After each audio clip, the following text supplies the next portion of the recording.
Саламатсыздар бардактуу телекөрүүчүлөр, бул кайрадан иш күнүнүн кечи телебирөөсү. Кештин кезекчиси мен Эркин Нурбаев. Алдыдагы 2 саат бою биз сиздер менен жашыл экономика тууралуу сүйлөшөбүз. Жашыл экономика дегенде бул экономиканын жаңы багыты, ушунчалык жер жүзүнө, адам затына керектүү багыт экенин биз бүгүн аңдап билип түшүнүп турабыз. Бирок аны менен катар алдыда келе турган меймандар ушул теманы бизге ачыктап берет. Адаттагыдай биз түз эфирде Facebook, YouTube жана Одноклассник социалдык желилеринде түз эфирдебиз. Бир аздан соң ушул берүүбүз кайрадан Кыргызстандын бардык телевизорлорунда ТВ1 чекит экран алынан көрө аласыздар. Азыр болсо биз кечебизди адаттагыдай музыкалдык белек менен баштайлы. Конокто Омар "Сүйөм сени, унутпа" деп аталат. Андан соң темабызды улантабыз.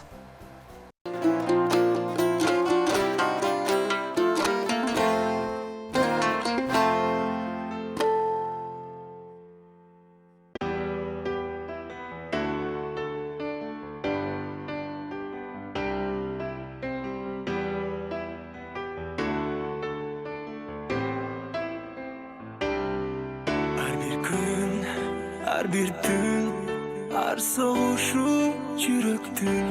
Aytep beretmen özüm, senin suratın.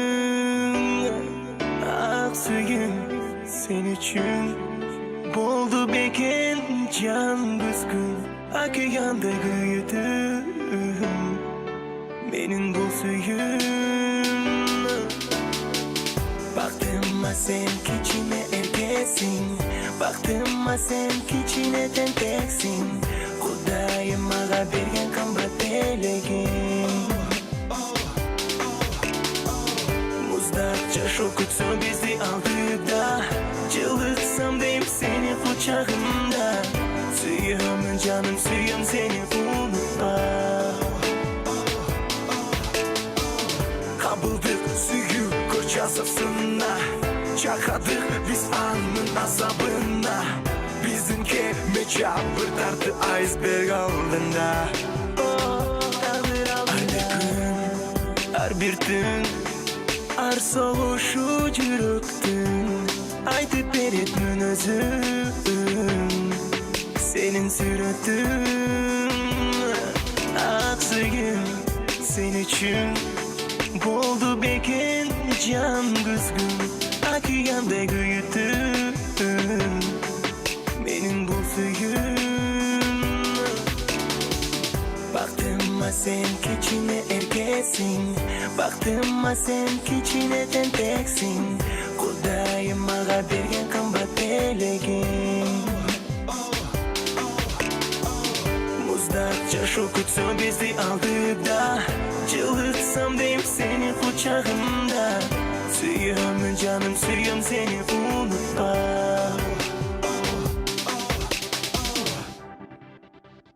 Bolal ben kozdos, начальник boss. Yüreğim alsız sensiz dura cansız. Çalgı sıra alsız sansız, gündür sensiz. Sağsıyım çeksiz, yaşım boldu tuzsuz. Yüreğim sağa degen ümitünle çüzbödü. Oylarım uçup köngülümde sağa düzedüm. Her bir gün, her bir gün, her soğuşu çürüktün. Aytıp beretmen özüm, senin suratın. Aksıyım sen için, buldu beken can kızgın. Oh, benim güydüm bu suyum. Baktım sen keçine erkesin, baktım sen keçine tenteksin. Kudayım ağa bergen kamba telegin. Muzdakça şokutsu bizi aldı da, çığlıksam deyim seni kucağımda. Suyum canım suyum seni unutma.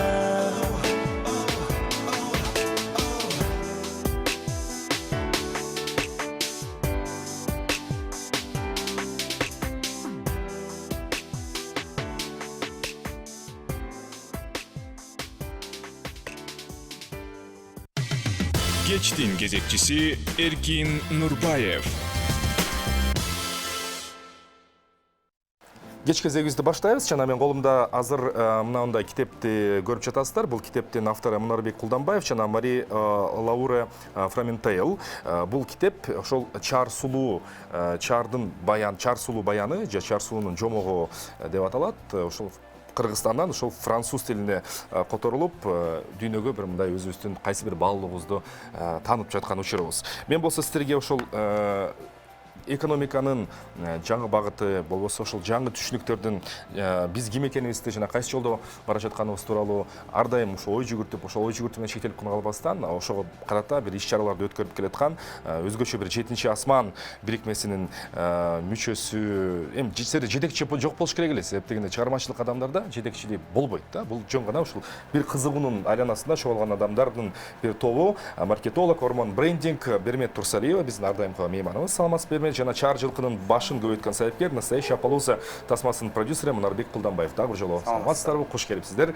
Жакында эле сиздерди Facebook баракчасынан көрдүк. Эң бир сонун иш-чара өткөрүпсүздөр. Мен тилекке каршы биринчиден чакырып албай калдым. Же алдым. Экинчиден келе албай калдым, бирок эмкисине катышам деген үмүт бар. Иш-чара эмне тууралуу болду, максаттары кандай болду, өзүңүздөр мындай уюштуруучу катары кандай эмоционалдык багаж топтоп келдиңиздер? Кимиңиздерден баштайбыз? Сиз айтып бериңиз. Мунарбек баштасын. Мунарбек мырза, келиңиз. Саламатсыңарбы, рахмат чакырганыңыздарга. Бул биздин экинчи иш-чарабыз болуп атат. Эгер билсеңиздер керек, биринчи иш-чарабыз кышында өткөн билимкана территориясында. Ал жерде фотосессия кылып, модный показ кылып, Чар сулууга арнап. Анан ошодон кийин аябай көп деген элдерден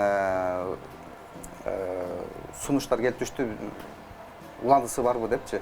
Анан кийин Бермет экөөбүз сүйлөшүп отуруп, уландысы кылалы деп туруп, анан кийин келгиле анда токтогулга келгиле, Чар сулуунун өзү менен таанышкыла деп туруп, ушул иш-чараны өткөрдүк. Аябай бийик деңгээлде өттү деп эсептейм. Себеп дегенде коноктор келип аябай ыраазы болуп кетишти. Көптөгөн багы ата мекендик өндүрүүчүлөрдүн продукцияларын койдук, атайын ал жагын дагы баса белгиледик да. Чар сулууну көрүштү, сүйлөштүк, баарлаштык, көптөгөн пикир алмаштык жана аябай сонун Токтогул City деген группанын бет ачары болду. Ошо жандуу музыка, ошо кечебиздин көркүн ачып берди да. Аябай сонун болду. Мага жеке жакты аябай. Ушу Токтогул жергесин бекеринен тандалган жок, себеби сиздин ишмердүүлүгүңүз кичи мекеним. Сиздин кичи мекениңиз. Ал эми сиздин ушул Чар сулууларды таптаган жериңиз кайсы жер болуп калат? Ал дагы Токтогул, э? Токтогул, ошо мен Чар сулуунун баккан конюшнянын жанында эле өткөрдүк да. Атайын ошо символично ошол жерди тандап туруп, ошол жерден өткөрдүк. Эң сонун. Бермет, сизде ар дайым мындай Берметтин өзгөчөлүгү, Бермет айымдын өзгөчөлүгү негизи мындай коллаборацияларды, башкача айтканда мындай жаңы бир жүздөр менен, жаңы багыт, жаңы агымдарды изилдеп, ошо жаңы адамдар менен иш-чараларды өткөрүү өзгөчөлүгүңүз деп мен белгилеп кетет элем. Чар сулуу менен таанышуу сиз үчүн кандай болду эле? Жана бул таанышуу бүгүнкү күндө кандай уланууда, өзүңүзгө кандай руханий бир баалуулук алып жатасыз мындан? Негизи Чар сулуу бул өзгөчө бир жаныбар. Животное деп айта албайсың да, орусчачы. Кыргызча сонун кылат, жаныбар деп. Жаныбар деп сонун айтылат да. Мен биринчи көргөндө эле элдин баарын айтып уже чарчаттым окшойт. Биринчи көргөндө эле аябай таасирленгем. Бул жылкынын аттын жанына барып, атты мынтип сылап көрүңүз деп Мунарбек айтты да, коркпой эле коюңуз деп. Аны сылагандан баштап эле болду, мен ички дүйнөм баары өзгөрүп, дүйнө таанымым дагы өзгөрдү да. Анан Мунарбек менен чогуу изилдей баштадык. 7 асман студиябыз менен баарыбыз кесиптештер менен отуруп изилдеп баштасак, биздин негизги кылып жаткан бүгүнкү күндө иштерибиз бул корневая культура деп коет го, биздин түпкү өзөккө байланыштуу болгон маданияттуу нерселерде, маданиятка байланыштуу болгон нерселер. Ошол маданиятка эң тим эле ошондой тыгыз байланышып чырмалышкан бир нерсе бул чар жылкы экен. Чар жылкыны минип жүрүп кыргыздын негизи эле кыргыз көчмөн цивилизациясы өткөн да, биринчи күндөн тартып. Анан биз Бишкекте биринчи жолу өткөргөндө Мунарбек айтып кеткендей элдер аябай сурады да, Чар сулуу өзү какта, жылкылар өзү какта. Эми албетте Токтогулдан аларды бияка алып келе албайбыз. Анан давай рискнем, попробуем деп Бишкекти Токтогулга көчүрүп бардык. Ал жылқыны көрген адам өзгөрөт. Ичинде бир уктап жаткан нерселер көп да. Бизде кыргыз кылып келген школа выживания да, традиционная школа выживания деген бар. Ошол нерсе акырын ойгоно баштайт да.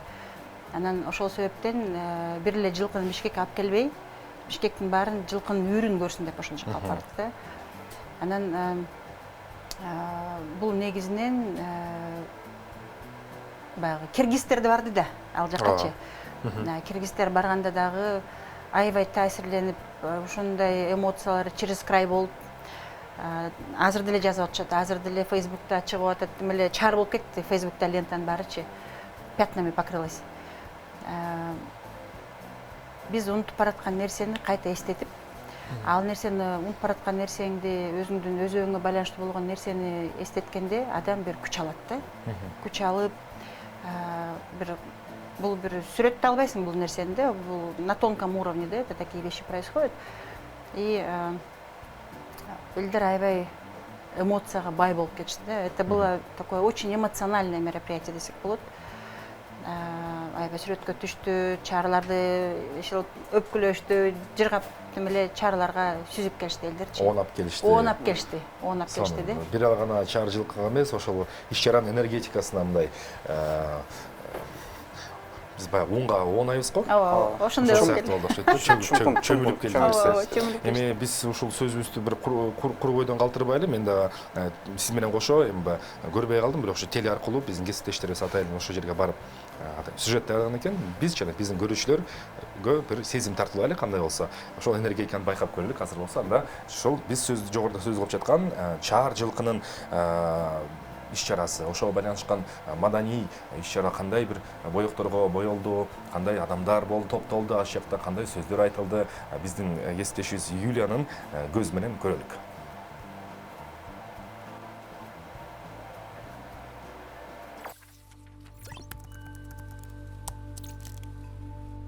Илгери, Илгери, давным-давно, высоко-высоко в горах жил славный, красивый и дорогой жеребец, и звали его Чар Сулу. Пятнистый красавчик. Оказывается, лошади породы Чар имеют ДНК знаменитой по всему миру породы Апалуза. Более того, наши лошадки – самые древние ее представители. Нет-нет, нам это не приснилось, мы это не придумали. Приезжали ученые, специалисты из Австралии, брали ДНК, проводили анализ. Все подтвердилось с точностью до %. И даже сняли большой фильм про кыргызское чудо, древнюю Апалузу. Хозяин красавца Чар Сулу долгое время не хотел большой огласки, не рассказывал про Чар Сулу, но сейчас жеребец уже совсем взрослый. И чтобы больше людей узнали о нем, пока он жив, Мунарбек решил пригласить своих друзей и всех желающих на большое и красивое мероприятие к себе на родину в Токтагул, где и находится ферма с лошадками. А мероприятие называлось «Проводы Чар Сулу на Джайлоо». Расстояние между двумя точками всего 275 километров. Не так много. Но путь займет у вас в лучшем случае 5-6 часов, потому что часть дороги идет через горы по серпантину. Конечно, виды этих мест потрясающе завораживают. Если вы не бывали на панораме Тоашу, то вы многое в жизни потеряли.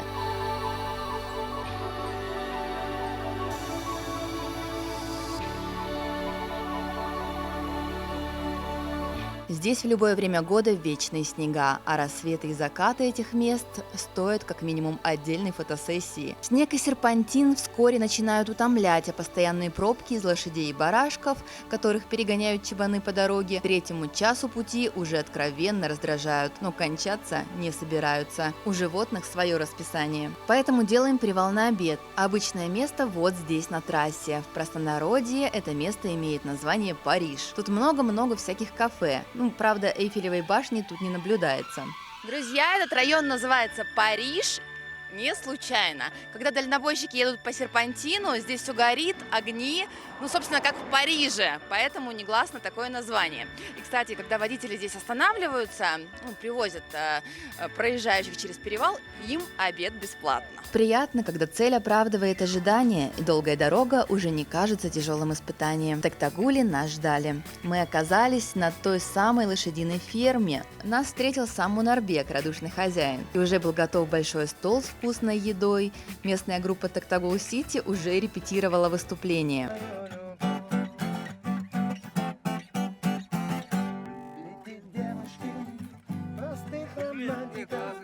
А потом куплет, что ли, как бы идет, да?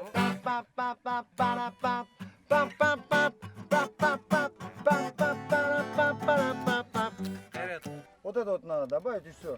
А чуть позже появился он. Чар Сулу собственной персоной. Кыргызская Апалуза. С Чар Сулу мы встретились в 2012 году, когда мы снимали фильм «Настоящая пятнистая лошадь». Он сейчас из-за музыки нервничает. В 2012 году мы с ним встретились, и с тех пор мы с ним вместе. Статный, внимательный, очень воспитанный. Порода чувствуется в каждом движении и во взгляде этой прекрасной лошади. Звезда фильма «Труапалуза» 2015 года. Чар Сулу открывал Всемирные игры кочевников в 2016 году. Вот то, что вы сегодня видите, вот Чагылган, Джамгыр, табун лошадей пятнистых, все это является... Чар Сулу является родоначальником всех этих лошадей. То есть мы можем уже с уверенностью сказать, то, что он начинает новейшую историю пятнистой лошади у нас в Кыргызстане. Именно он, Чар Сулу, является прототипом коня на платке знаменитого бренда Hermes. Для меня это тоже было какой-то такой приятной новостью, потому что я все это услышал в новостных выпусках. Потом только со мной связались менеджеры Hermes. В то время я был во Франции, они меня пригласили в свой офис в Швейцарии. Там мы посидели, попили кофе, и я им рассказал про лошадь. А вообще они вдохновились, они посмотрели наш фильм «Настоящая Апалуза», потому что фильм показывали по всему миру. Пятнистая лошадь, она во всем мире известна как лошадь Апалуза. Очень популярна, очень много известных людей разводят эту лошадь. Тот же Пол Маккартни, актеры вот эти голливудские. Как же в «Красотке», который играл, забыл его. Ричард Гир, он тоже, кстати, да, разводит таких лошадей. Всем известна эта лошадь как лошадь Апалуза, но мало кто знает то, что эта лошадь имеет отношение к нам, кыргызам. Вот это мы хотим заявить миру, сказать то, что пятнистая лошадь имеет родство с американской Апалузой. Конечно, мы не претендуем на Апалузу, но мы хотим сказать то, что лошадь Чар является родственником всемирно известная Апалуза. Самое главное, Чар Сулу, родоначальник линии пятнистых лошадей Чар. От него заводчики в будущем будут отталкиваться, чтобы писать новейшую историю породы Чар, кыргызской Апалузы. Подробнее о самом мероприятии и проводах Чар Сулу на Джайло в следующей части наших дневников из Токтагула. А пока просто полюбуйтесь на этого красавчика. Что говорят, что они похожи на таких вот далматинцев. Вас это не обижает? Нет, наоборот, меня это радует, потому что это еще раз привлекает внимание людей. Потому что люди знают далматинцев, но пятнистых лошадей не знают. Почему бы и нет? Юлия Коновалова, Бигбал Тасанакунов специально для ТВ1 KG.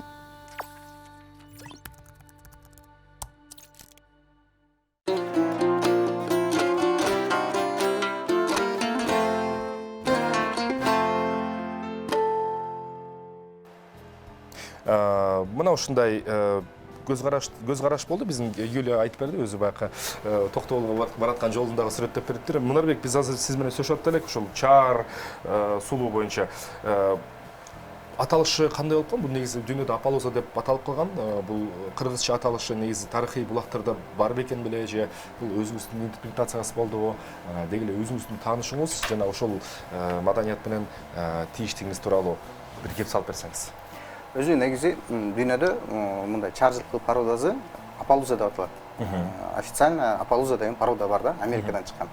Анан кийин биз чар жылкы деп изилдеп, жана ДНК-сын таап, неметип келгенде мен аябай тарыхый маалыматтарды да көп карадым да. Анан бизде ар кайсы региондордо ар кандай аталат экен.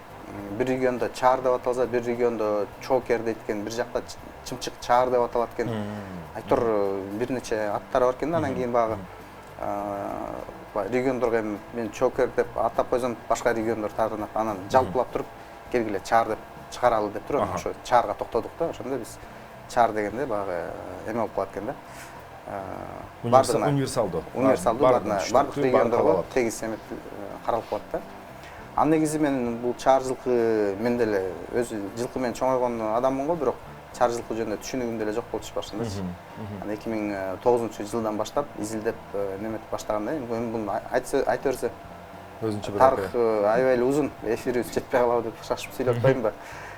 2009-жылдан бери изилдеп, анан ошондон бери көбөйтүп келатам да. Дагы деле изилдөөлөр токтогон жок. Анан колдон келген убактарда, мына мисалы үчүн китепти чыгардым 2019-жылы.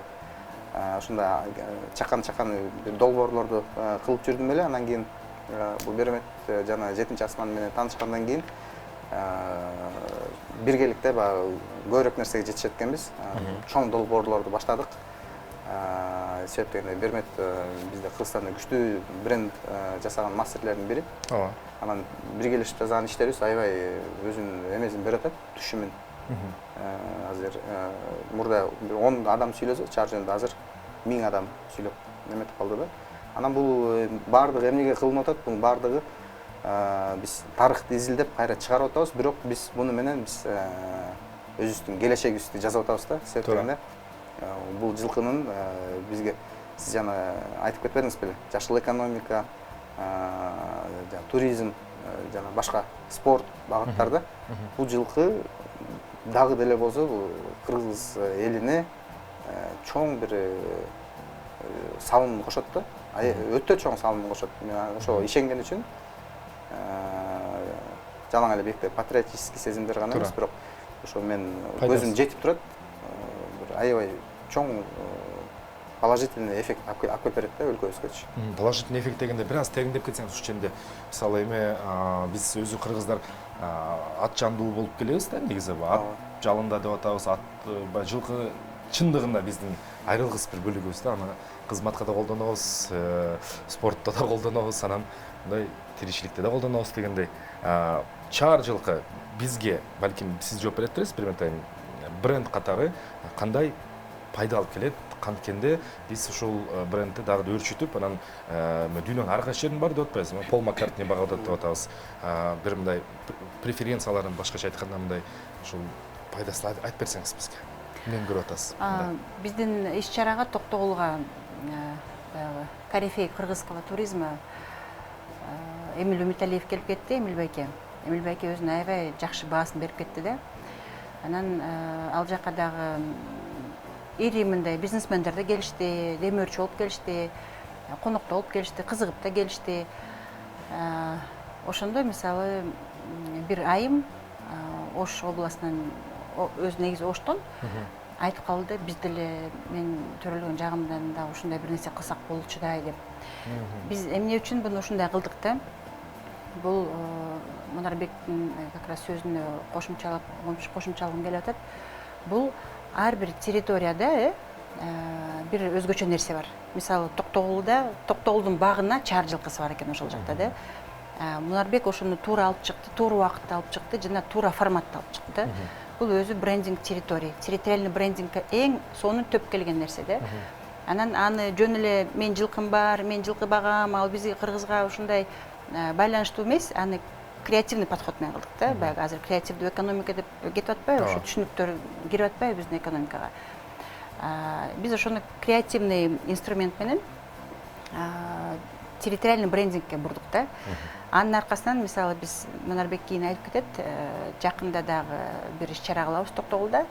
Абдан сонун иш-чара болот. Эми дагы Бишкектин дагы жарым көчүп барат көрүсү ал жака. Мындай нерселерди кылыш керек. Мисалы Токтогулдун чаар жылкысы, Баткендин Золотая долина, да, абрикосовая, Талас пускай будет, не знаю, Белая долина, да, белая фасоля деп. Ошондой фишкаларды алып чыгарыш керек.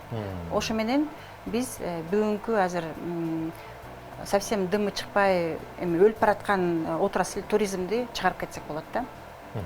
Анан бул иш-чара биздин Мунарбек экөөбүз баягы кылып атып, экөөбүз көп нерсени баштап, идеяны тим эле кайнатып, моунтуп, буркан шаркан болуп атканда, кой мейли кыла беребиз дейбиз дагы, потом какой-то момент келгенде мы понимаем, куда его надо повернуть, в какое русло повернуть.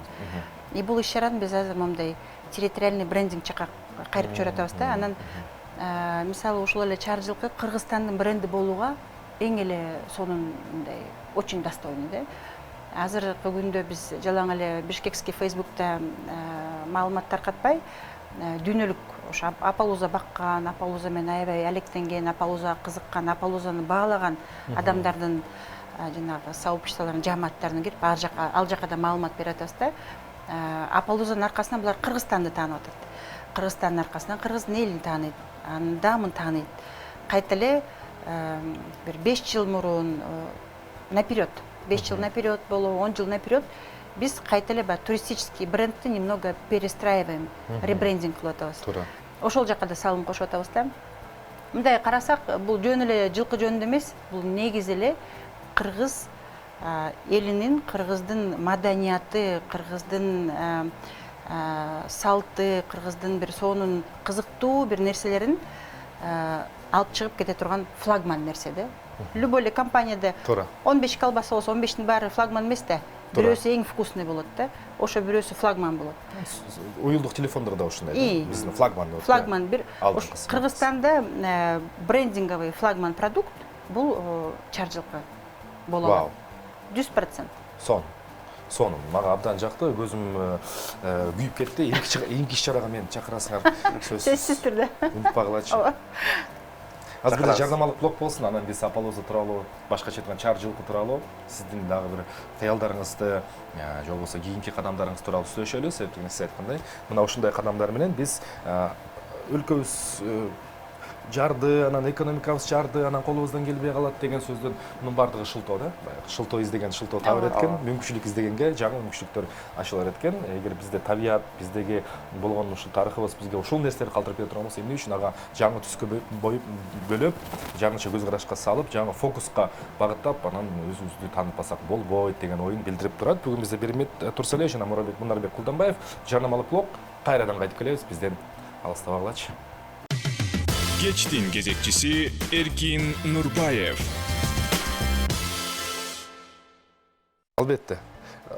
Албетте дегеним, бул Беримет Турсалиеванын сөзүн мен кыргызча баягы бышыктай кетейин. Бардык жаңы нерсе бул аябай жакшы көмүскөдө калган, унутулуп калган, чаң басып калган жана дат басып калган эски түшүнүктөр жана эски баалуулуктар деп ошонун алкагында сөйлөшүп жатабыз. Себеп дегенде биз бир нерсени түшүнүшүбүз керек.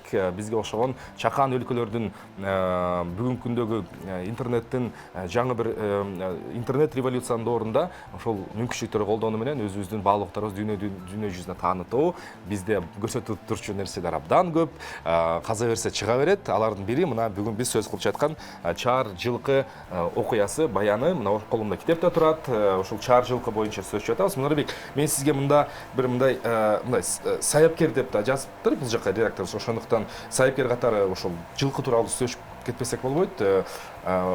Кандай болду бул? Жана биз сюжетте көргөн жылкыбыз биринчи бирөө болду эле. Каяктан казып чыктыңар? Кантип көбөйтүп атасыңар башын? Ким менен кандай кылып аргындаштырып атасыздар? Ошол тууралуу айтып кетсеңиз. Саяпкер дедиңиз, саяпкер намына мен таты элекпин. Кантсе дагы сиз өзгөчө бир саяпкерсиз да? Бул современный. Чаар жылкыны мен мындай кылып баштадым. Мен дегенде мен да кеңешчилерим бар. Америкада ошо чаар жылкы баккан, Апалуза баккан досторум бар. Алар менен терең байланышта болуп турам. Анан кийин бул жекте да финансовый жагы бар, анан эффект берген жагы да бар да. Анан алар мага айтты, Мунарбек, эгер сага финансың жетсе, анда жолуң кыскараак болот. Анткени буну кандын тазартып алып чыгыш керек да. Анан мен жок, финансы жагынан кыйыныраак болуп калат. Себеп дегенде чаар бени базардан албагандан кийин, издеп барып алгандан кийин кымбат айтат да сөзсүз. Анан кийин алар мага неме деп кеңеш айтканда, сен жана чаар сулууну карма, анан ошого экстерьери кыргыз жылкысына түп келген бейлерди чогулт дагы, ошолор менен баштай бер. Сен жолуң каражат жагынан жеңил болот, бирок жолуң узак Узагыраак болот. Ошентип жатып, мына 2012 баштадым. 2012ден бери мына быйыл 2021 жылы ушу Чар сулуунун балдарын, кыздарынан өзүнчө жаңы үйүр түздүм да. Ошондо менин жолум 9 жыл болуп калат ал. Вау. 9 жылда мондай жетишкендик болду да. Узагыраак жол болду, мен бирок эч кейбейм. Өзүм алган результаттарыма кубанып жатам. Анан кийин азыр Канча баш болду үйүрдө? өзүм негизи кыргыздарда антип айтпайт экен. Эки үйүр деп эле коеюн, эки үйүр болуп калды. Анан кийин азыр буйруза жаңы үйүр түптөдүк. Чар сулуунун Чагылган деген баласын коштук. Анын үйүрүндө бүт бээлер чар бээлер да. Значит, буга чейин 60-70% таза кандуу деп айтып келсек, Чагылгандын балдары 80-90%ке жакындайт да. Анан алардын балдары уже 100% берет да. Бул эми дагы 10 жылдын ичиндеги убакыт талап кылат да. Аны айтып койсок оңой эле, бирок убакыт кетет да. Чар сулуунун өзү мен кичине эмеден алысыраак болушу мүмкүнбү? Асы деп эсептейт го. Өзү канча? Бул азыр жашы менен эсептегенде 13кө чыгып калды. 13кө чыкты. Асы менен эсептегенде 10 асы болуп калды. 10 асы. Демек, мындайча айтканда преклонный бир мындай. Преклонный эмес, эми бир адамдын жашы менен эсептегенде 55-60ка чыгып калды го дейм. 55-60 демек. Бирок балдары бар, ошол Чагылганын өзүнчө бөлүп койдуңуз. Чагылганды өзүнчө бөлүп койдук, анан кийин кыздары бар. Анан кийин ушунун линиясы менен кетет да, ошо Чар сулуу линия деп атайын. Буйруза жана эми бул жекте өкмөттө катышыш керек экен да. Аны регистрация кылыш керек экен мамлекеттик деңгээлде. Эгер ошол иштер батыраак болуп кетсе, ушу Чар сулуу линиясы деп туруп, ана паспорт менен чыгып баштайт да. Азыркы күндө менде бүт регистрация жүргүзүп жатам. Ошолорду кийин колдонсок болот да. Мамлекеттик деңгээлге чыгара турган болсок. Буюрса, сөзсүз колдонуш керек бул нерсени. Түшүнгөн киши түшүнүп турат. Азыр мамлекетибиз балким көптөгөн бир чоң бир иштер менен арек болуп жатат, бирок сиз эмгегиңизди уланта бериңиз. Сиздин фермаңызга бизге да барганга буйрусун. Аябай көргүм келип турат. Негизи эле ушул Мермет менен биз Мермет айы менен сүйлөшкөндө ар дайым мындай бир аз субъективдүү жана ошол асман көкөлөгөн нерселерди туулап сүйлөшөбүз. Сиз айтып атпайсызбы, барганда, жанына барганда, мойнунан кармаганда бир башкача бир энергия келет деп. Бул кандай энергия? Бул кылым караткан энергиябы? Сиз өзүңүздө эмне кандай бир сезимдер жашап өттүңүз? Биздин дагы 7 асманда менин бир кесиптешим бар, Айбек. Айбектер дагы бир чоң изилдөө жүргүзүп жатат. Алар буйруса ушу жылы презентация кылышат кыргыз жылкысы боюнча. Анан биз Чар жылкы менен аралашып Мунарбек менен журулуш баштаганда ал өзүнүн изилдөөсүн жүргүзүп жаткан. Анан ошондо келип мага бир сонун маалымат айтты. Анан у меня пазл сошелся, да? Ребус я прочитала, эмнеге мындай болду. Негизи ушу кыргыздын салттуу билими боюнча чарат мындай ритуальный лошадь деп коет экен да буну. Мисалы адам кыйналып ооруп жатса, илгери эми бул багы элдин өзеки маалыматы да. Эгерде аял төрө аткан аял кыйналып жатканда, оказывается, боз үйгө алып келип чаратты киргизип, анан немеге байлап койчу экен, түндүктүн астыначы. Ошондо бала да аман калат экен, апасы да аман калат экен да. Демек, бул эмне жөнүндө айтат? Бул жылкы между двумя мирами, да, как проводник. Анан бул жанагы кара күчтөрдү кайрештеп чыга алат экен да. Алар менен иштей алат экен. Ошон үчүн мен ойлоп коем да, бул, наверное, ошон үчүн агала карала окшойт деп ойлоп атам да. Как көзмөнчөк сыяктуу эле мисалы. Анан бул ошо черный энергияны переработка кылып туруп кайта светлый кылып чыгара турган бир ритуальный лошадь экен да, биздин салттуу билимде. Эми буну, конечно, расмий түрдө антип айта албайсың, бирок биз деген кыргыз эли, биз ушундай салттуу билим менен жашап келген элбиз. Канча кылым өттү, эмнеси болбосун. Мен ал жылкынын жанына барып, Мунарбек коркпой эле кармай бериңиз деп мынтип алаканым анын бетине тийгенде эле бир кызыктай болдум да. Кызыктай болуп, мындай көп нерсени сезгендей болдум да. Баягы другим зрением увидела да, көп нерсени. Анан бул жылкы бизге кыргыздарга ушундай кызмат кылат экен.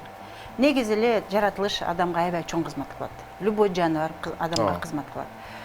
Өзгөчө бул жылкы ушундай кыргызга кызмат кылып келген экен, көчмөндөргө.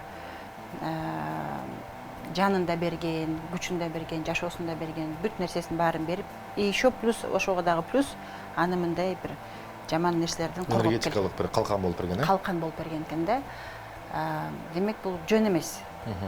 Бул может, это будет очень громко сказано. Бирок мен айтат элем, бул даже кыргыздын куту бар ушул жылкыда да. Ошон үчүн биз жалаң эле баягы расмий бир доказанный нерсенин аркасынан чуркабай эле бул нерсени дагы алып жүрүшүбүз керек да. Бул нерсени ушул жагын айтып бергенде, мисалы, любой эле кыргызга ушуну айтсаң, ал ага сразу сиңет да. Анткени биз у нас же в генах это заложено. Бул нерсени айтсаң, ага сразу сиңет, вау дейт да. Ошентип барып анан кыргыз түшүнөт, макал менен түшүнөт, ырым-жырым менен түшүнөт. Коптор менен түшүнөт да. Ошондой нерсе менен айткандан кийин анан түшүнөт да, анан кийин деп анан бөлөкчө бул жылкыны карай баштайбы дейм да. Анан бүгүнкү биздин кылып аткан иш-чарабыз, эми биз бөлөк жагынан келдик да. Ооба. Бөлөк жагынан подошли, мисалы, официальный расмий жагынан регистрация кылып антип Мунарбек бир нече жыл акасы жүрүптүр, бирок ал жактан жыйынтык Аны бүтөсө көпкө созулуп кетчүдөй болот да. Анан биз азыр эмне бирдеке мода болсо, жашыл көйнөк мода болсо баарыбыз жашыл кийебиз, Versace мода болду, баарыбыз Versace кийдик. Adidas мода болду, баарыбыз Adidas кийдик. Демек биз чарды мода кылалы деп чечтик да. Чар жылкыды мода кылсаң, анда мен чар жылкы баккан, чар жылкы мен балам чар жылкы минсе, бир жака баягы тартуу кылып чар жылкы апарса, демек бул аябай сыйлуу, аябай ушундай VIP нерсе болот да. Ошол нерсеге жеткилсек, ошол жака алып баратабыз азырчы. Бөлөк жагынан кире атабыз да. Туура. Ошондо расмий жагы, я думаю, подтянется к этому, да? Туура. Бизде кыргыздар өзү бая VIP-ге болгон суусунубуз дагы эле кандай элек дейт, аябай жакшы элебиз го. Но VIP дегенде, VIP-ни мындай биз ментально VIP тоже было, да? Именно материальное VIP болсун да. И мисалы кече уже мурда байкап калдым, биз немеден келдик, Нурзат деген укмуш уус кызыбыз бар, келин. Ат башыдан шыдактарды жасаган укмуш келин бар. Ошол чар деп эме жазатыптыр. Көрүп калдым, я потому что поделюсь, унутуп калдым, Фейсбуктан видео тартып коюптур. Чарала кылып туруп, кийизден жазап коюптур. Жылкынын үстүнө кийизде турган попона. Жылкы өзү, может быть, көк болот, кара болот, бирок үстүнө тыйын кийиз болсо, кийим да, такой пятнистый кийим да. Тоже интересно. Ну, бул нерсе, демек, биз уже вдохновляем. Элгүү берип атабыз да, кол өнөрчүлөргө, мода дүйнөсүнө, бул эң сонун да. Мисалы, Мунарбекке келип биздин партнерибиз момундай сразу футболка алып келип жасап беришти. Бул дагы жыйынтык да. Негизи дүйнөдөгү бардык гениалдуу деп эсептелген көрүнүштөр, кайсы бир чыгармалар негизи эле баягы дүйнө жүзүнүн несебинен жылат десе, бир айланпа бар дейт да. Бул жагында биринчи ошо бардыгына түрткү берген бул чыгармачылыкты да.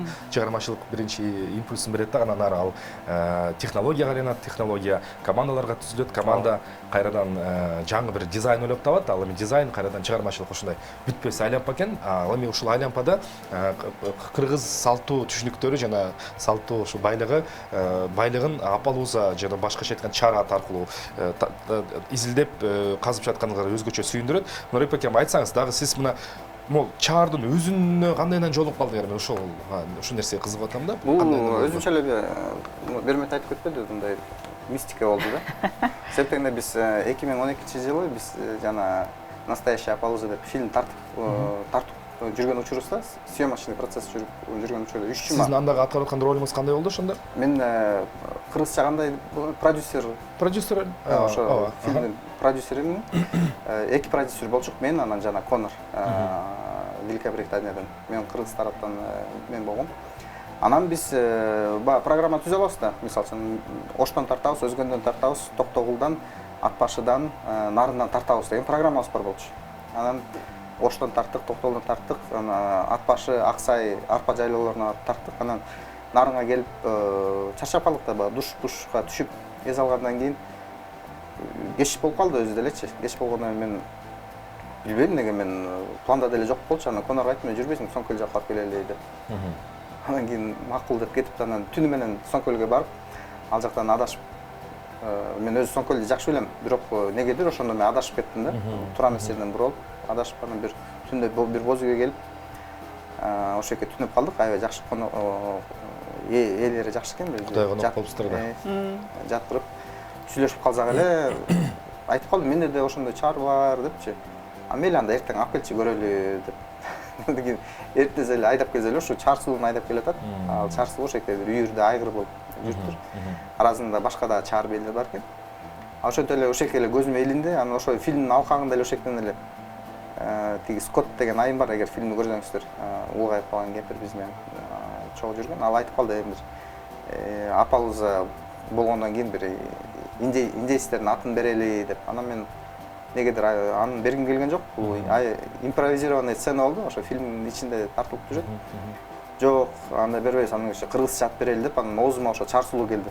Ошол жектен эле чар сулуу деп айтып эле, анан ошондон бери чар сулуу болуп, аты чар сулуу болуп калды да. Анан кийин съемочный процесс бүттү. Коннор, тиги Скотттор учуп кетишти өзүнүн үйүнө. Мен да өзүм жумуштар менен алек болуп, бир айдан кийин кайра бардым дагы. Ээзине жолугуп, анан бул чар сууну сатып алдым.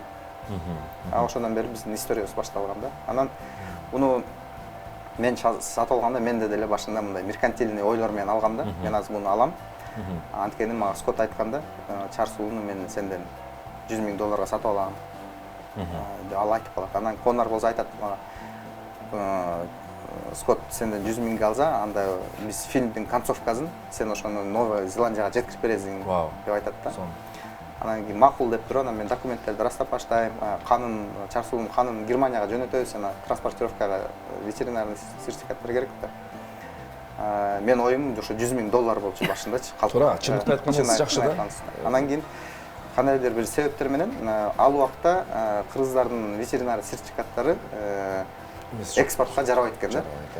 Анан ошентип мейли 5-6 жыл күтөлү деп туруп, анан фильмди биз 2012 тарттык да. Анан 2015-жылга чейин күттүк.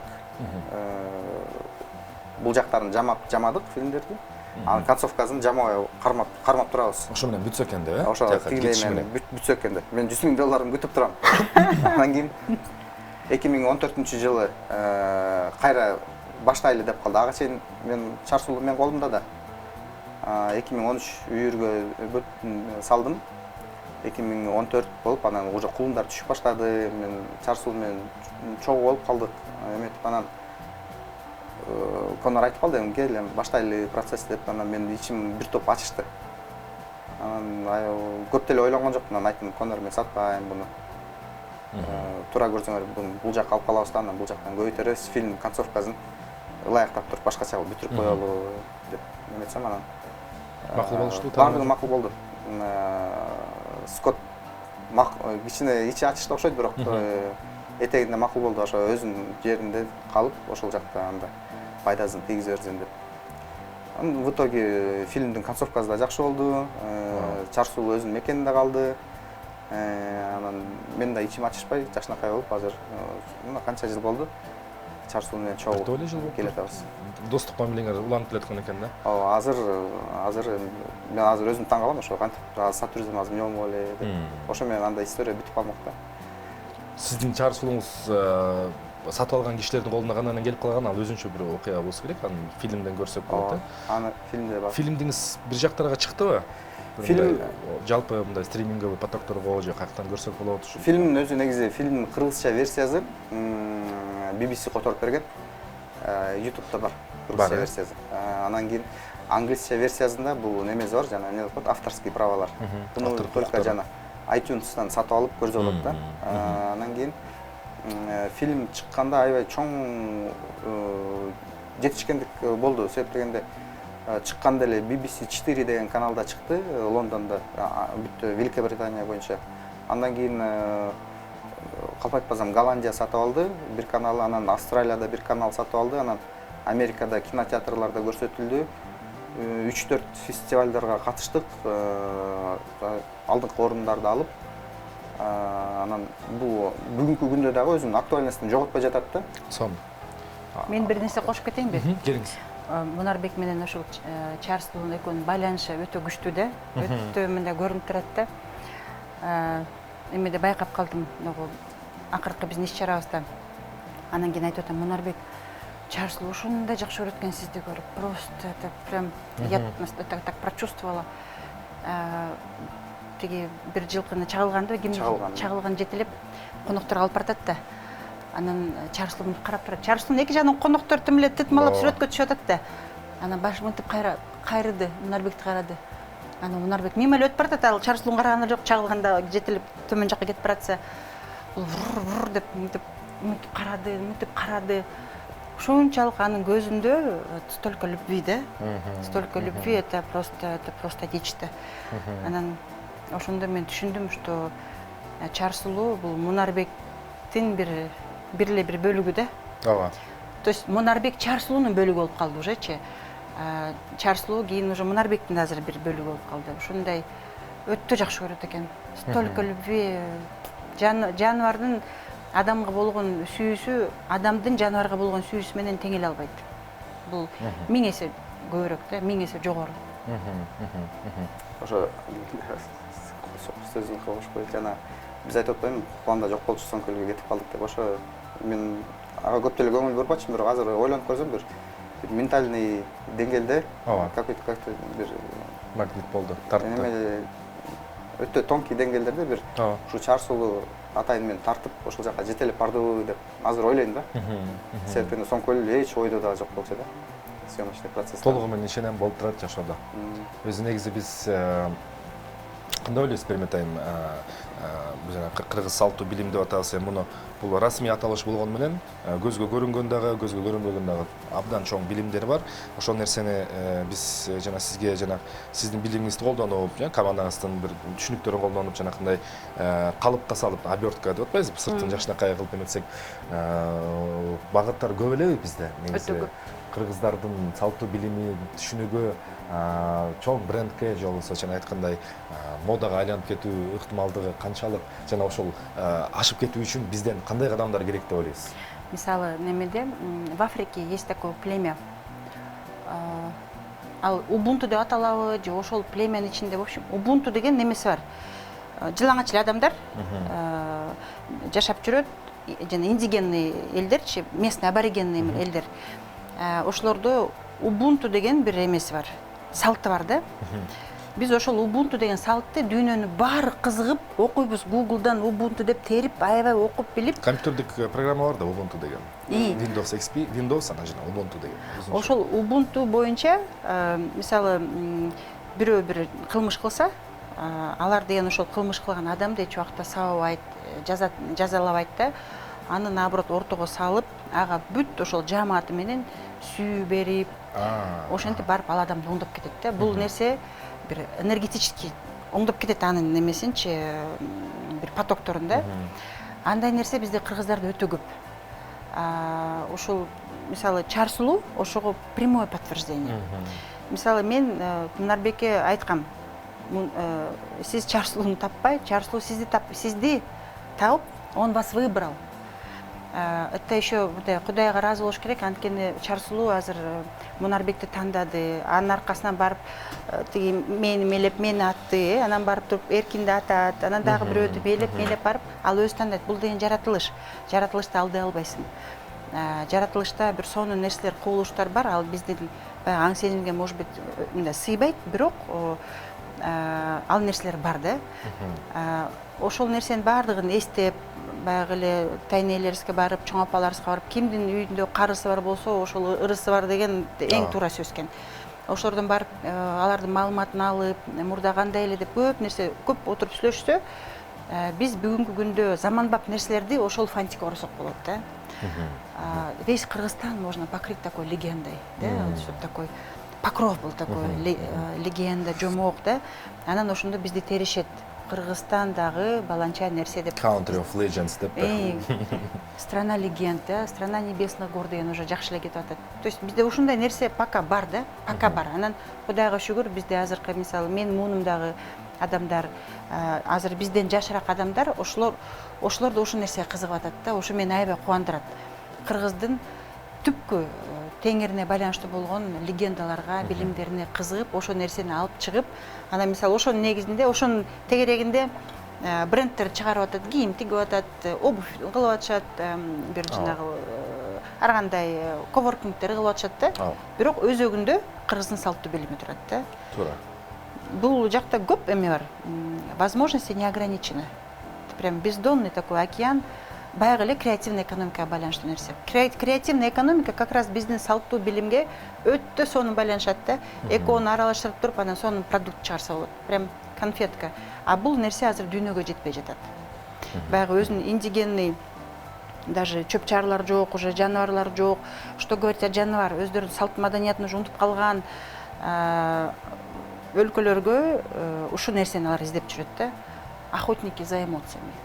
Да, охотники за энергиями деп мага бир чоң киши айткан да. Туура. Азыр эмоциялар сатылып атат, негизи продуктадан, кофеден дагы ошол кофени кайсы фондо ичип атканың маанилүү болот. Калган акчасы фонда баалуулугу. Чоң рахмат сиздерге. Мен дагы бир жолу сиздерден суранам, мени чакыргыла. Мен да ошол энергиялар менен мен да таанышайын. Мунарбек Кулданбаев чаар жылкынын башын көбөйткөн сайыпкер деп жазып берем сизге, ушундай бир наамды берели андай болсо. Жок дегенде биздин эфирдин алкагында жана настоящий Аполлоза тасмасынын продюсери, Орман брендинг жана 7 асман бирикмесинин мүчөсү, жүрөгү, кыймылдаткычы Бермет Турсалиева болду. Мен силерди уламдан улам көрүп тургандан абдан сүйүнөм. Келип туруңуздар, биз ар дайым ачыкпыз. Иштеңе ийгилик болсун. Жараткан жалгасын сиздерди. Чоң рахмат. А биз болсо эфирди улантабыз, достор. Мына ушундай бир ой жүгүртүүнүн алкагында биз кийинки коногубуз энергияны кайра жаралуучу булактарын иштетүүчү ишкерди чакырганбыз. Дүйнө жүзүнүн бардыгы бүгүн энергияга муктаж, себеп деген ошол энергия булактары бардыгы түгөнөт экен дагы, анын баарды бүткөндөн кийин эмненин негизинен жашайт адам баласы деген бир өзүнчө бир кыялданып көрөлүчү. Ошол кыял кечтерибиз бүгүн эфирге чакыра алышы деген ишибизди уланталы. Бизден алыстабагыла.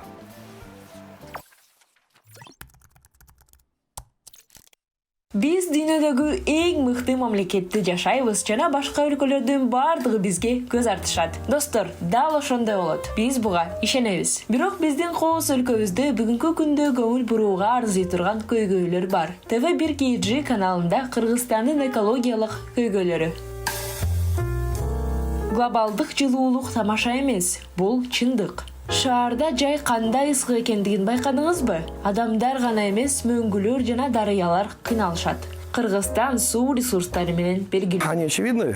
За последние, наверное, Акыркы 30-40 жылдан бери билинип турат. Ал Тургай шаарынан көрүнүп турат. Биздин тоолордон карасаңыз, мөңгүлөр азыраак болуп калды. Аянты кыскарган. Кыш жумшак болуп калды. Жаан-чачын менен бир нерсе болуп жатат. Кандайдыр бир өзгөрүүлөр болуп жатат.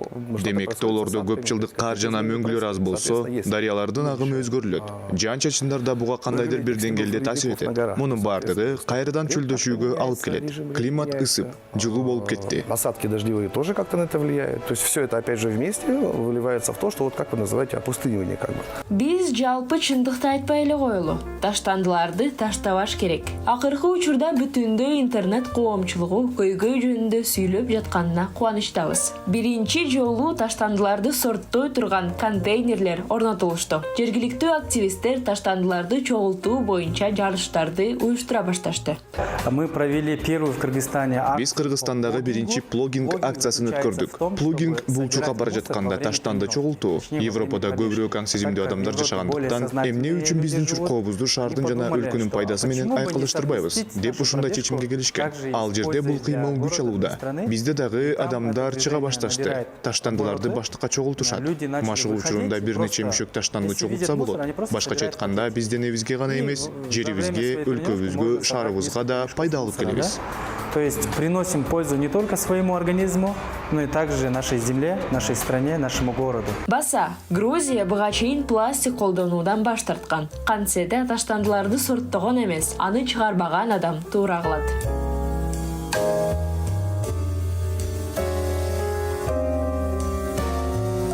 Фрунзе бир кезде Советтер Союзундагы эң жашыл жана таза шаар деп эсептелген. Бүгүн бактарактар тездик менен кыскарууда.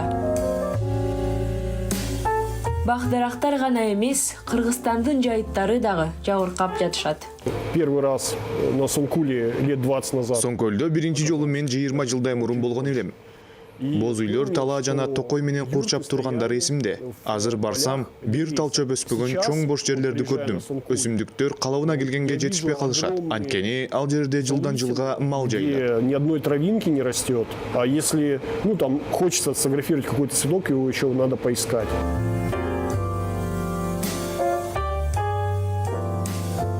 Акыркысы өлкөбүздүн сыймыгы сулуу акыл берстин азаюусу. Жыл сайын мышыктар азайып жатат. Биз дүйнөнүн эң кооз өлкөсүндө жашайбыз жана башка өлкөлөрдүн бардыгы бизге көз артышат. Ошондой болот достор. Келгиле, биргелешкен күч аракеттер менен Кыргызстаныбызга кам көрөлү. Бүгүн ар бирибиз өзүбүздөн баштайлы. Кечтин кезекчиси Эркин Нурбаев. Салам, дагы бир жолу урматтуу телекөрүүчүлөр.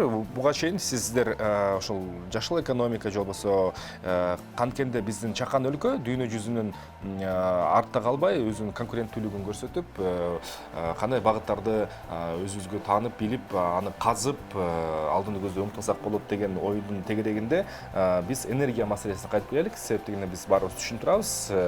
Дүйнө жүзүнүн бардыгы энергиянын алкагында, бул энергияны көзгө көрүнгөн жана көзгө көрүнбөгөн деп билсек болот. Ошол көзгө көрүнгөн тагыраагы ошол биз менен сиздин күнүмдүк турмуштук маселелерди чече турган энергияны кайра жаралуучу булактарын иштетүүчү ишкер Кундуз Кырбашеваны мейманга чакырганбыз. Кундуз, дагы бир жолу саламатсызбы? Рахмат келип бергениңизге. Ошол биз жогоруда сиз менен айткандай, кыргыз тилинде эми сиздин кылып жаткан иштериңиз тууралуу сүйлөшөлүк. Жалпысынан сиз мага бир сөздүн башында айттыңыз, экөөбүз өзүнчө сөйлөшкөндө биринчи аналитикасын чыгарбайлыкпы, учурда кайра иштетүү, энергияны кайра иштетүү Кыргызстанда кандай акыбалда турат жана биз эмнеге буга муктажбыз? Ошол боюнча айтып кетсеңиз. Саламатсызбы? Мен баягы башынан айта кетейин. Бүгүнкү биздин энергетикалык кризиске кептелип атканыбыздын себеби бул 30 жылдан берки чогулуп келген көйгөйлөр да. Андан тышкары мына электр энергияны өндүргөн биздин булактарыбыз бул чоң ГЭСтер, биздин союз учурунан калган бизге белектер. Биз эч нерсе жаңы электр энергиясын өндүрүп чыгарган жаңы булактарды биз салганыбыз жок. Алардын эскилиги жетти. Жана общий фонд износ деп коет, эскилиги жеткенди эсептегенде 70-80%тен ашты эски экендиги. Андан тышкары мына 2010 жылы калктын саны 5 миллиондун тегереги кезинде биз 14 миллиард киловатт саат электр энергияны өндүрүп чыгарчубуз. Быйыл 2021 жылы 6 миллиондон аштык. Ашкандан кийин өндүрүлгөн электр энергиянын киловатт сааты азайды. Biz 15 milyar çağırgan bolsok 2010 жылы, 2020 жылы 14 milyar 843 milyon kilowatt saatты чыгардык. Бул эмнени түшүндүрөт? Бул калктын саны миллионго көбөйдү. Андан тышкары канчалаган ишканалар ишке кирип атат. Ошол эле швей баягы жеңил өнөр жай, тигүүчү цехтер, биз колдонуп аткан ашканада керектелип аткан бардык жеңил өнөр жайына керектүү электр энергиянын тартышсыздыгы. Биз айтчубуз мындан 90 жылдардын башында Кыргызстан сууга бай өлкө, биз керек болсо ГЭСтерди салып, кийин аны экспорттайбыз, экспорттоп анан кийин ошондон акча таап биз байыйбыз деп айтчубуз да. Биз азыр экспорттобой эле биз импорттогон өлкөгө айландык. Биз өзүбүздүн жетишсиздигинен башка булактардан алганыбыз, бул башка мамлекеттен сатып алганыбыз бир. Экинчиси мына кышында аябай чоң маселе көйгөй көтөрүлөт. ТЭЦ, биздин ТЭЦ түндүктөгү эң чоң энергия өндүрүлүп чыгарган булак болуп эсептелинет де, 15% ушул ТЭЦтен алабыз. ТЭЦ күнүгө 3 миллион киловатт сааттан ашык электр энергияны өндүрүп, биздин керектүүбүзгө жумшайт. Анын өзүнүн наркы 3 сом 43 тыйынды түзөт. Эми элестетсеңиз, канчалаган көмүрдү жагып, дагы жагабыз деп атабыз, себеби энергия жетишсиз. Анан биз аны абабызды булгап, баягы экологиялык таза эмес булактан алып атабыз да, жетишсиздикти биз ошону менен жаап атабыз. А бизге тийип аткан зыяны канча? Бул биринчиден. Анан экинчи дагы чоң көйгөйлөрдүн бири тышкы карызыбыз 6 миллиард доллардан ашык. Ошонун 2 миллиардтан ашыгы ушул именно энергетикага салынган. Мен анын эч кандай көргөн жокмун мындай натыйжасын. Ошончо акчанын баары эле баягы оңдоп түзөө эле кетип атышат. Жана миллиондогон жамаганга эле да. Жыйынтык өндүрүлгөн электр энергия азайгандан азайып атат. Суу дейбиз, суунун өзү дагы тартыш болуп атпайбы азыр? Мына дүйнөлүк айтып атышат, баягы прогноздукту бергендерчи, аба климатын айтып атышат. Центральный Орто Азияда суунун азайышы күтүлөт. Бул Кыргызстанда эле эмес биздин суунун азайып аткан, бул Орто Азияда азайып атат. Дагы 5 жылда мындан дагы азаят. Ошондо кандай пландар болот? Мына бүгүн жетишпей атабыз да, электр энергия бүгүн жетишсиз болуп атат. Биз кантип чыгабыз? Ооба, чоң ГЭСтерди курушубуз керек, сөз жок, туура. Бирок ал чоң ГЭСтерди курганга жок эле дегенде 5 жыл убакыт кетет. Жок эле дегенде 3-4 миллиарддан ашык доллардан ашык акча кетет. Бүгүн кантип чыгабыз ошол кризистен? Деген суроого ошо сиздин эксперттик себеп дегенде бизде мындай да бар, көйгөй тили бар, анан чечим тили бар. Ошондуктан чын-чынына келгенде сиз айтып жаткан көйгөйдү көп киши биз жалпы эл дагы түшүнө элек, себеп дегенде көп себептен улам, экономикалык акыбал, күнүмдүк тиричилик, ушу күндөн күн өткөрсөк деген эле ой да негизи. Бирок бул нерсе толугу менен мамлекеттин, өкмөттүн жоопкерчилиги. Ошондуктан ошол сиздин сунуштамаларыңыз кандай болот эле, канткенде биз ошол терең кризистен батып баратабыз, кризиске батып канткенде ошол токтотуп жана чыгып кетишиз. Биз деген эгер ошол маселени мына быйыл чечкиндүү кадамдарды кабыл албасак, карыздан карызга батабыз, дагы эле карыз алабыз ошол электр энергияны субсидиялаганга. Кудай сактасын, бирок суу мындан дагы азайып, же болбосо бир жабдыгыбыз иштен чыгып жараксыз болуп калса, анда кошуналардан көз каранды болуп, керек болсо 5 сом эмес 10 сом десе дагы алабыз электр энергияны. Ошолор аргасыз болобуз, себеби мектептерди, больницаларды, ооруканаларды баардыгын камсыз кылышыбыз керек.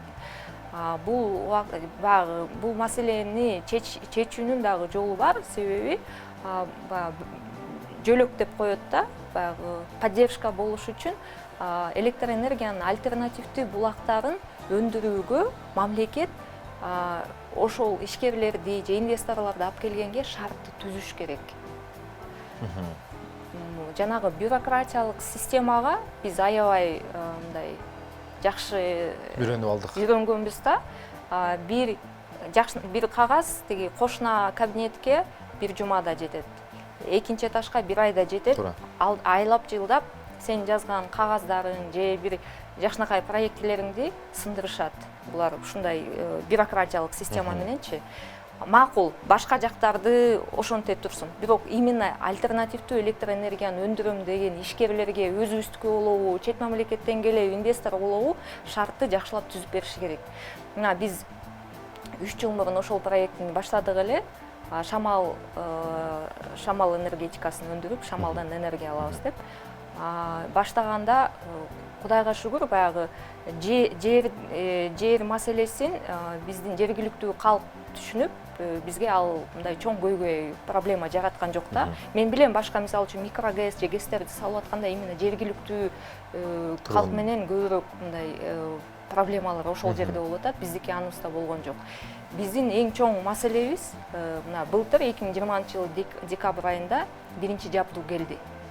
Биринчи жабдуу келгенде НДС төлөдүк. Башка кереги жок, баягы мындай көп эле перечень бар да. Косвенный эмелер төлөдүңүздөр кошо бөлүктүм. Мен азыр ушуну жалпак тил менен түшүндүрүп кетейин. Мындай болот да, фирма болот. Эгер фирмага өзүм иштетем деп бир жабдууну алып келсеңиз, өзүм өндүрөм десеңиз да, сиз аны сатпайсыз. Өзүңүздүн балансыңызга коем десеңиз, сиз баланска коесуз дагы НДСтен убактылуу бошотуласыз. Анан сиз аны ошол жабдууну сатам десеңиз гана НДСти төлөйсүз. Ошол перечень бар да. Бизде ошол өзүңдүн балансыңа кое албайт экенсиң ошол оборудованияны.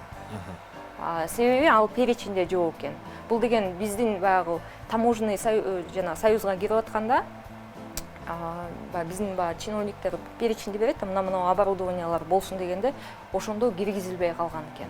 Макул киргизилбей калыптыр. Биз кат жаздык. Мына өзүңүздөрдүн токтом постановление менен чыгарып киргизип койсоңуздар, мен үчүн эле эмес, ал башка дагы өндүрөм деген көп азыр баары түшүнүп атат электр энергия керек экен.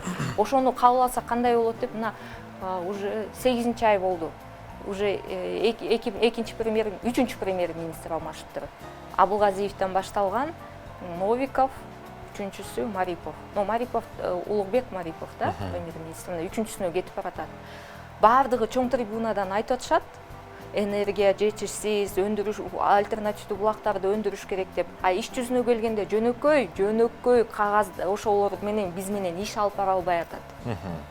Мамлекет мындай коллективный безответственность да, аларды да түшүнөм. Мисалы үчүн бирөөсү менен сүйлөшсөң ал айтат, биз эгер азыр мен сен баягы аябай лоббировать этип силер үчүн ушу НДСти алып иштейлик десек, ойлошот, бунун өзүнүн кызыкчылыгы бар болуш керек, мен ошон үчүн кийлигишпей эле коеюн деп. Ушундай бизде мышление да. Туура. Түшүнөм. Мамлекеттик башкаруудагы кемчиликтерди абдан жакшы түшүнүп турабыз. Бир баса турган мөөр, печать жана бир кое турган кол тамганын эсебинен акча табуу коррупциянын бирден бир өнүккөн тармагы да. Бирок анткени менен бул иштердин канчалык тез аткарылышы маанилүү экенин дагы бир айтып берсеңиз да, канчалык жайласак ошончолук батып кетебиз кризиске, энергетикалык. Мен баягы салыштыруу жолу менен деле айтсам болот да. Мисалы үчүн, былтыр пандемия болгондо бир арзан эле дарылар 300 сомдук дарыны так керек болгондо 3000 сомдон кырылып 10 эселеп 100 эселеп сатып алдык керек болгондо. Туура. Анан ошого жеткизбей, биздики так ооругандан анан больницага барып, операция кылабыз да, профилактика жок да. Эмнеге ошону азыртадан баягы подушка безопасности кылып, альтернативдүү булактарды өндүрөм деген ишкерлерге баардык маселесин мамлекет тараптан, биз мисалы мамлекеттен акчасы барганыбыз жок. Ошол жок дегенде жанагы правовой да, актылардын баарын жакшынакай кылып, оңдоп түзөп ошого түздөп, же бизди чакырып, ошондой баягы сүйлөшүүлөр болуп атса, биз айтабыз, бул жери мындай, бул жер теңдей дегендей болуп, батыраак жылат дагы. Инвесторлордун да келишине жакшынакай өбөлгө түзүлөт. Эгер өзүбүздүн закондорубуз каша болуп атса, анда өзүбүзгө окшогон эле баягы патриот эле инвесторлор келип, ошол ошончо акчаны тобокелге салып иштетпесек, анда башка инвесторлордун келиши мен үчүн чоң күмөн жаратат. Кундуз, айтсаңыз, ушул сиз алып келе жаткан жабдыктар деп атасыз, бул кандай? Бул чакан гэстер болуп калабы, же бул турбина несі? Бул жана өндүрүмдүүлүгү канча болот? Кандай көлөмдү бере алат? Жана анын саны канча болгондо ошол кризиске бир түркөк болуп бере алат да? Мен мындай айтат элем да, ошол альтернативдүү булактар бул баягы чоң Токтогул кесиндей же Шамалды кесиндей чоң энергияны булар өндүрө албайт. Себеби ал үчүн көп жыл керек, көп акча керек. Ошондой шарт түзүп берсе мамлекет, бизге окшогон өндүрүүчүлөр, мисалы үчүн биз балыкчыда коюп атабыз, бирөө Шамалды сайда коет, бирөө Кочкордо коет, бирөө Ошко коет, Жалал Абад коет, Таласка коет да, баардыгы автономно өзүнүн керектөөчү жана чек арада канчалаган биздин айылдар электр энергиясыз жашайт 21-кылымда. 21-кылым бизде до сих пор существует верное отключение. Мына былтыр шайлоого катышканда анча-мынча дагы кыдырганбыз да, региондорду көп эле. Айтышат, свет өчөт дейт. Анан жанагы органикалык продуктыларды кайра иштеткен цехтерди коелук десек, биздин светти өчүрүп салабы, өчүрбөйбү, ошол да күмөн жаратат деп. Светтин жетишсиздиги, ошол электр энергиянын жетишсиздиги бул экономиканын өнүгүшүн кармап турган бир фактор да, өнүкпөгөндүгү. Себеби ким кепилдик берет? Сиз мисалы үчүн бир чет жана чет жактагы айылдарга чоң жакшынакай цех салсаңыз ошо электр энергиясынын үзгүлтүгү учурабайт деп эч ким кепилдик бере албайт. Керек болсо бул шаардын эле чет жактарындагы тигүүчү цехтердин светтери дайым өчүп турат. Аларга жанагындай тез заказ келгенде, срочный заказ келгенде өчүп калат. Анан канча үзгүлтүккө учурап атышат. Андай маселе көйгөйлөр толтура. Баардыгы ошол эле электр энергиянын жетишсиздигине барып кептелип атат.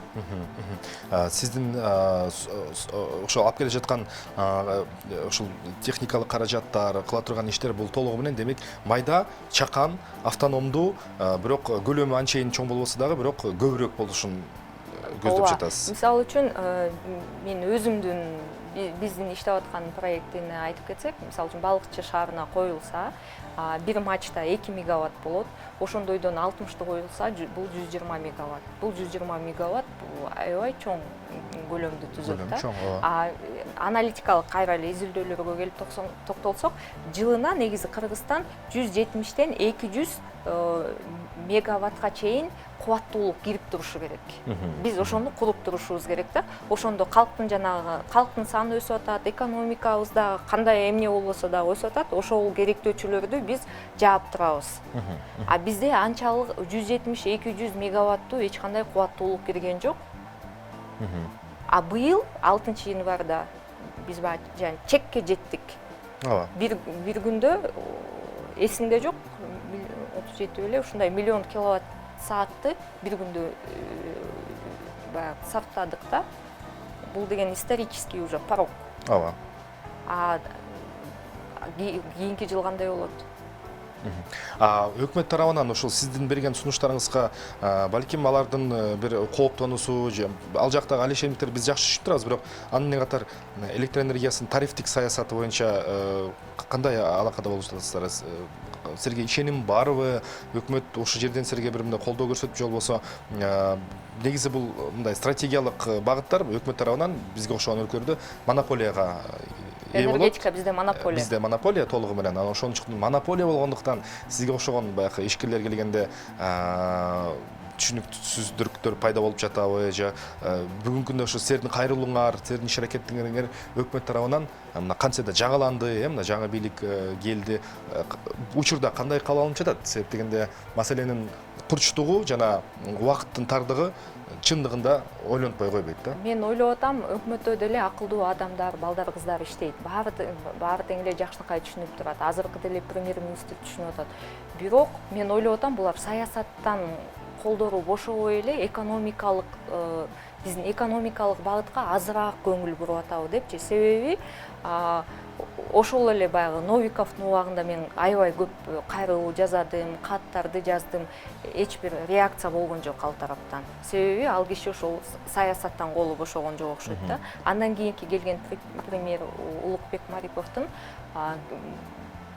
бул жакта кыймыл аракет бар. Себеби өткөндө Министерство энергетикага чакырып жана НДСтен бошотулуучу жабдуулардын тизмегин бир сыйра баягы электр энергиянын өндүрүүчүлөрдү гана чакырды. Көп адам болгон жок. Биз анан дагы бир 3 компания, Кыргызстанда болгон 3 эле ошол компания өндүргөнгө аракет жасап атыптырбыз. Бирөө биз ушу Балыкчыда, нарында, анан по-моему Кара-Балтада. Үчөөбүз менен ошол сүйлөшүп, биз өзүбүздүн баягы сунуштарыбызды бердик. Азыркы премьердин мен ойлоп атам, аракети баары түшүнүп атат. Ал жактан баягы кыймыл аракет бар да. Бизге жардам берейин деген. Мурункулардан эч кандай кыймыл аракет. Сигнал жок. Даже. Артка жооп жок. Кундуз аз биз сиз менен ошо энергиянын кайра жаралуучу булактары тууралуу жана анын артыкчылыктары, сиздин прогнозторуңуз жана дүйнө тажрыйбасы тууралуу дагы сүйлөшөлүк. Азыр бизде кыскача ошо Кыргызстанда топ 5 экологиялык проблемалар тууралуу сюжетибиз бар экен. Ошону биргеликте көрсөк, анда эмесе урматтуу телекөрүүчүлөр, биз сиздер менен бүгүн креативдүү экономика деп атабыз, жашыл экономика деп атабыз. Экономика бул биз менен сиздин үстүңүздөгү, дасторкон үстүндөгү кадимки нандын баасы, дары-дармектердин баасы, каалабасак да ошол маселелер менен биз алектенип, ошол көйгүйлөрдү ортого элге салып турушубуз керек. Анда эмесе Кыргызстандагы 5 топ экологиялык маселелер нелер экенин жок дегенде билип алсак. Чогуу көрөлү.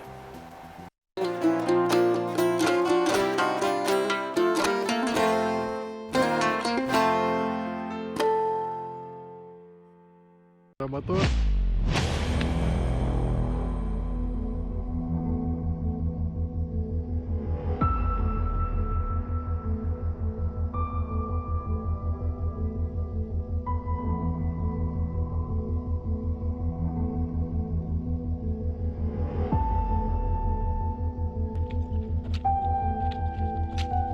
Если вам кто-то скажет, что это легко, не верьте.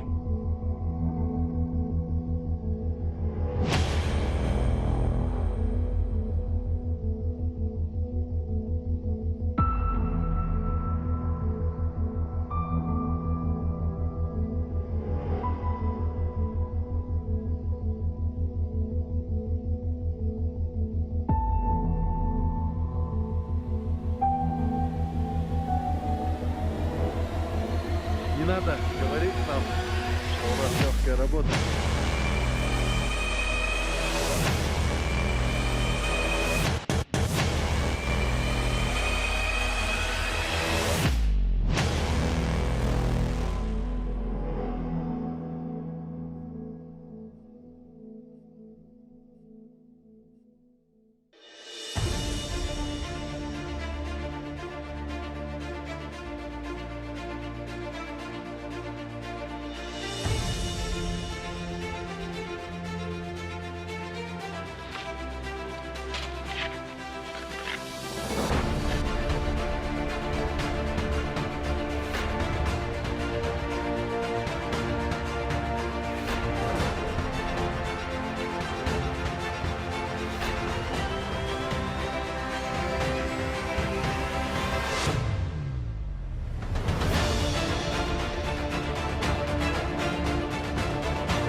почти дошли.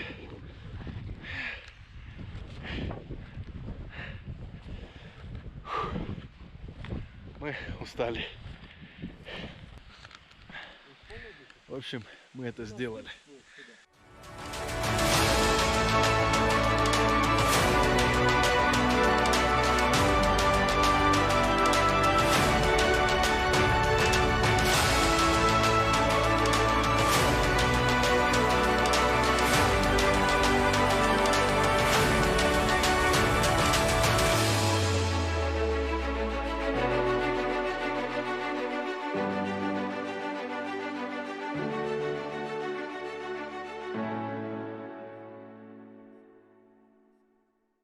Сейчас я вам хочу показать, как выглядят грустные гиды. Вот так вот люди выглядят, когда они устали. Он еле перебирает ножками. И сейчас мы имеем возможность наблюдать редкий подвид гидов, который обитает в треках, который обычно в треках не обитает, но попал туда, потому что хотел увидеть некоторые места. Он называется гидус грустниус. И немного усталиус. Вы посмотрите на это выражение лица. А вот так выглядит гидус талкатус.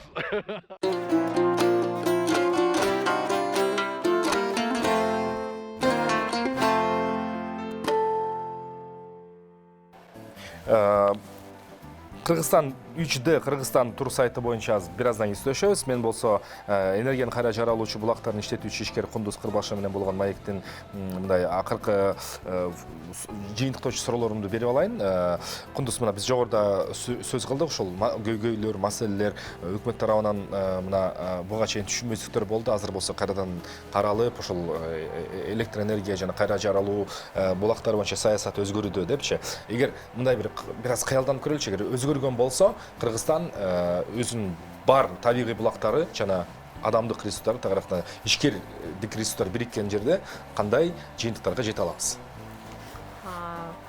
Эгер ошондой кыялданган болсок, биз анда толугу менен өзүбүздүн муктаждыкты жаап, керек болсо электр энергияны экспорттаганга дагы чоң мүмкүнчүлүк алмакпыз.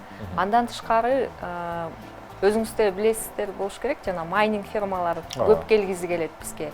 Биз ошолордун баарын чакырмакпыз, бизге келгиле, бизде таза электр энергия булактары иштейт, үзгүлтүксүз деп. Анан керек болсо дүйнөлүк жанагы электрондук акчалар айланган бир хаб болмокпуз. Энергетикалык биржаны ачмакпыз. Чоң электр энергиянын өндүргөн бир чоң мамлекетке айланмакпыз. Кийинки жылдар негизи энергия бул уже валюта. Кийинки дагы бир 5-10 жылдыкта биз ошол ресурсубуз менен эле өзүбүздүн керегибизди, дефицитин баарын жапмакпыз. IT борборго да айланышыбыз мүмкүн. Эгер ошондой жана майнинг фирмаларды чакырып атсак, баарын чакырмакпыз, бизде электр энергия болсун. Нарын шаары, мен өзүм Нарындан болом. Дайым климат суук келет да, нарын суубуз бар. Ошол жакта жанагы чоң дата центрларды келгиле.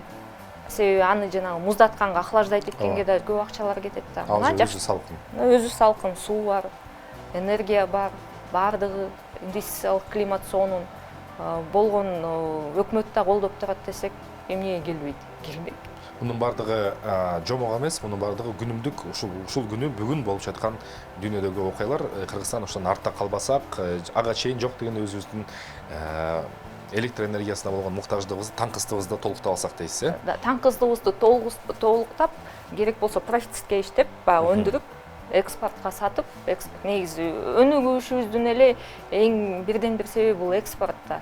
Экспорттап, андан дагы пайданы алып, андан экономиканын өнүгүшүнө чоң өбөлгө түзүлөт энергия, электр энергия. Чоң рахмат сизге. Мен ойлойм эми сизге күч кубат, кайрат каалайбыз. Себеп дегенде бул оңой тема эмес. Өзүңүздүн айымдык ушул жонуңузга чоң теманы алган экенсиз. Канткен күнү дагы учурдагы өкмөт тарабынан бул кадамдарга болгон алдыны көздөй кадамдар болот. Чогуу мындай биргелешип иштеп кетет деп ишенебиз. Себеп дегенде ошол Кыргызстандын эң чоң байлыгы бул анын адамдары жана адамдык ресурстары жана ишкерлери деп билебиз. Буюрса жардам бергенге даярбыз биз дайым. Себеби ушул жерде жашап, ушул жерде өнүгүп өскүбүз келет. Чоң рахмат сизге. Энергияны кайра жаралуучу булактардын иштетүүчү ишкер Кундуз Кырбашева бизде конокто болду. Альтернативдүү энергия булактары боюнча өзүнүн пикирин билдирип кетти. Биз эфирди уланталы. Жогоруда биз сөз кылган 3D Кыргызстан долбоорунун авторлору менен таанышабыз. Кечтин кезекчиси Эркин Нурбаев. Ова, урматтуу көрүүчүлөр, кайрадан эфирдебиз. Max тур сайтынын негиздөөчүсү 3D Кыргызстан долбоорунун авторлорунун бири Максат Коношалиев бизде мейманда.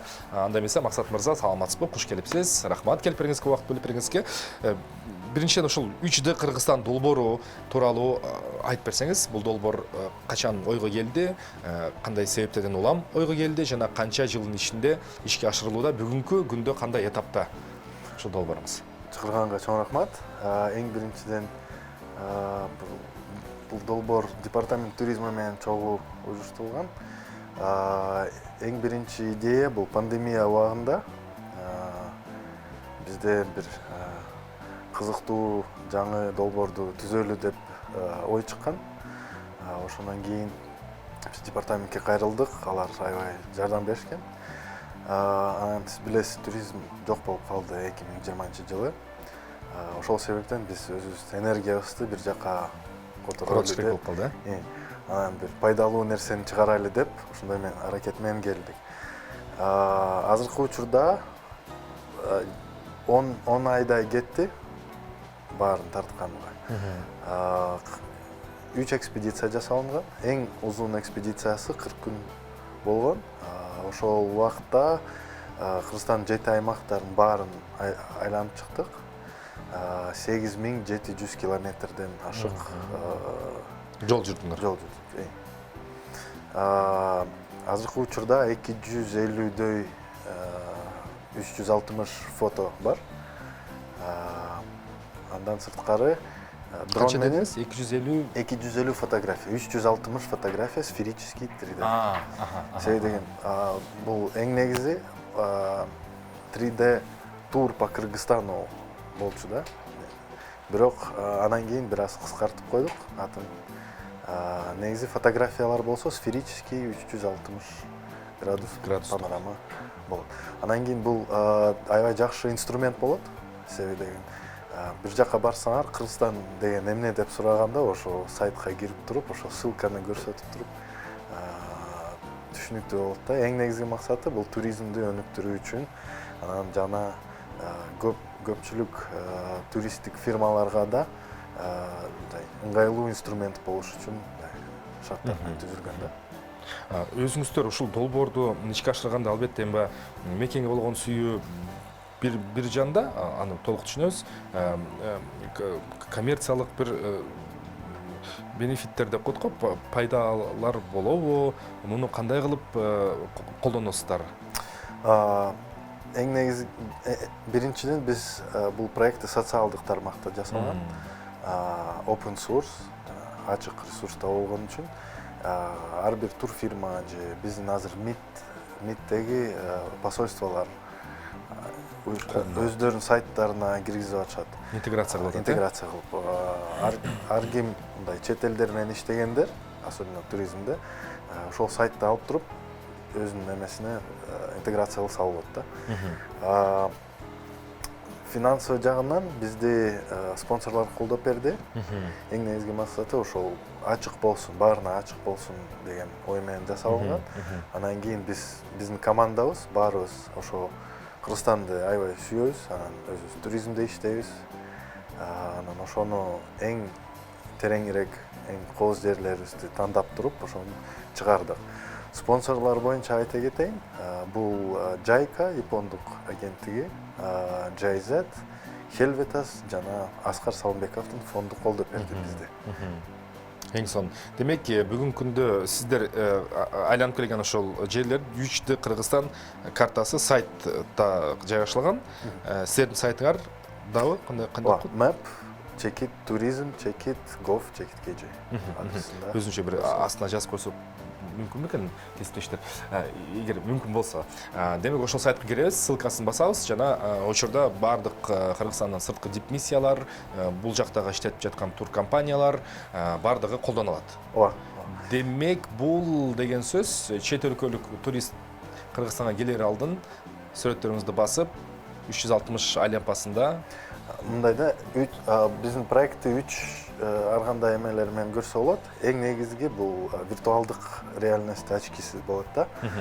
Аны менен полный погружение сыяктуу болуп каласыңар да. Силер тиякта жүргөндөй сезесиңер.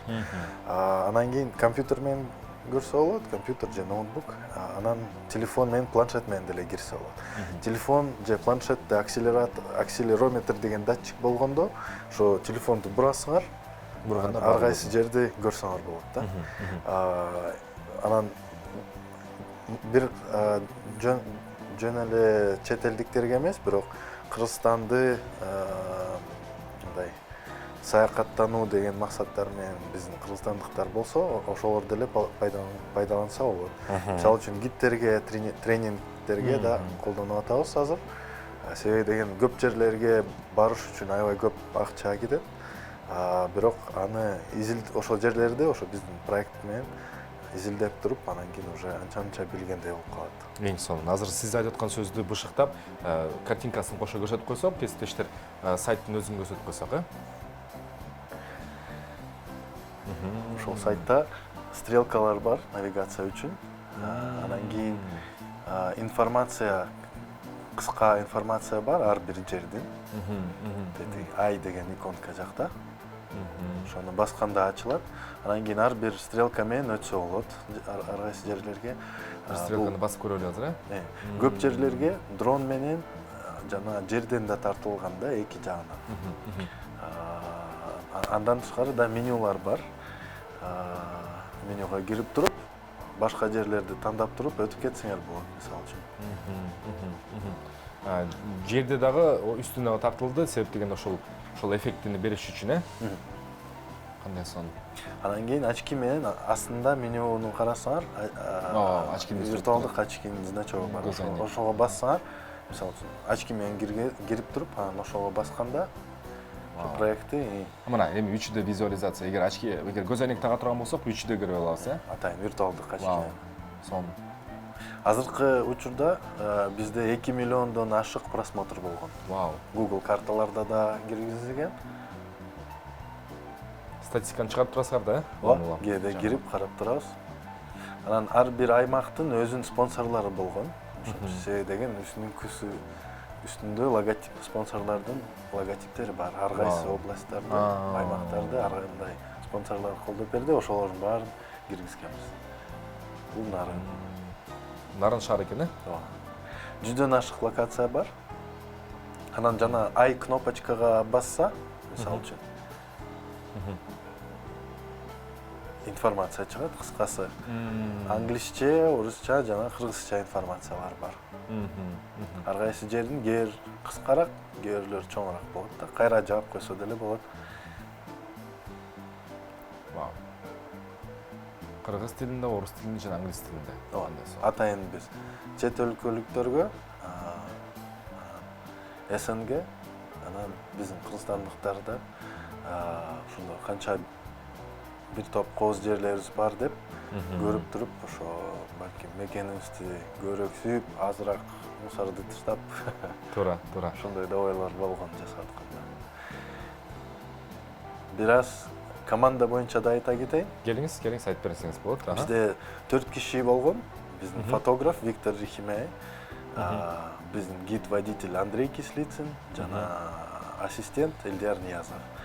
Мен проекттин башкарчысы болгом. Бирок ар кайсы аймакка барганда бизди көп ошо жакта тургандар бизди колдоп аткан.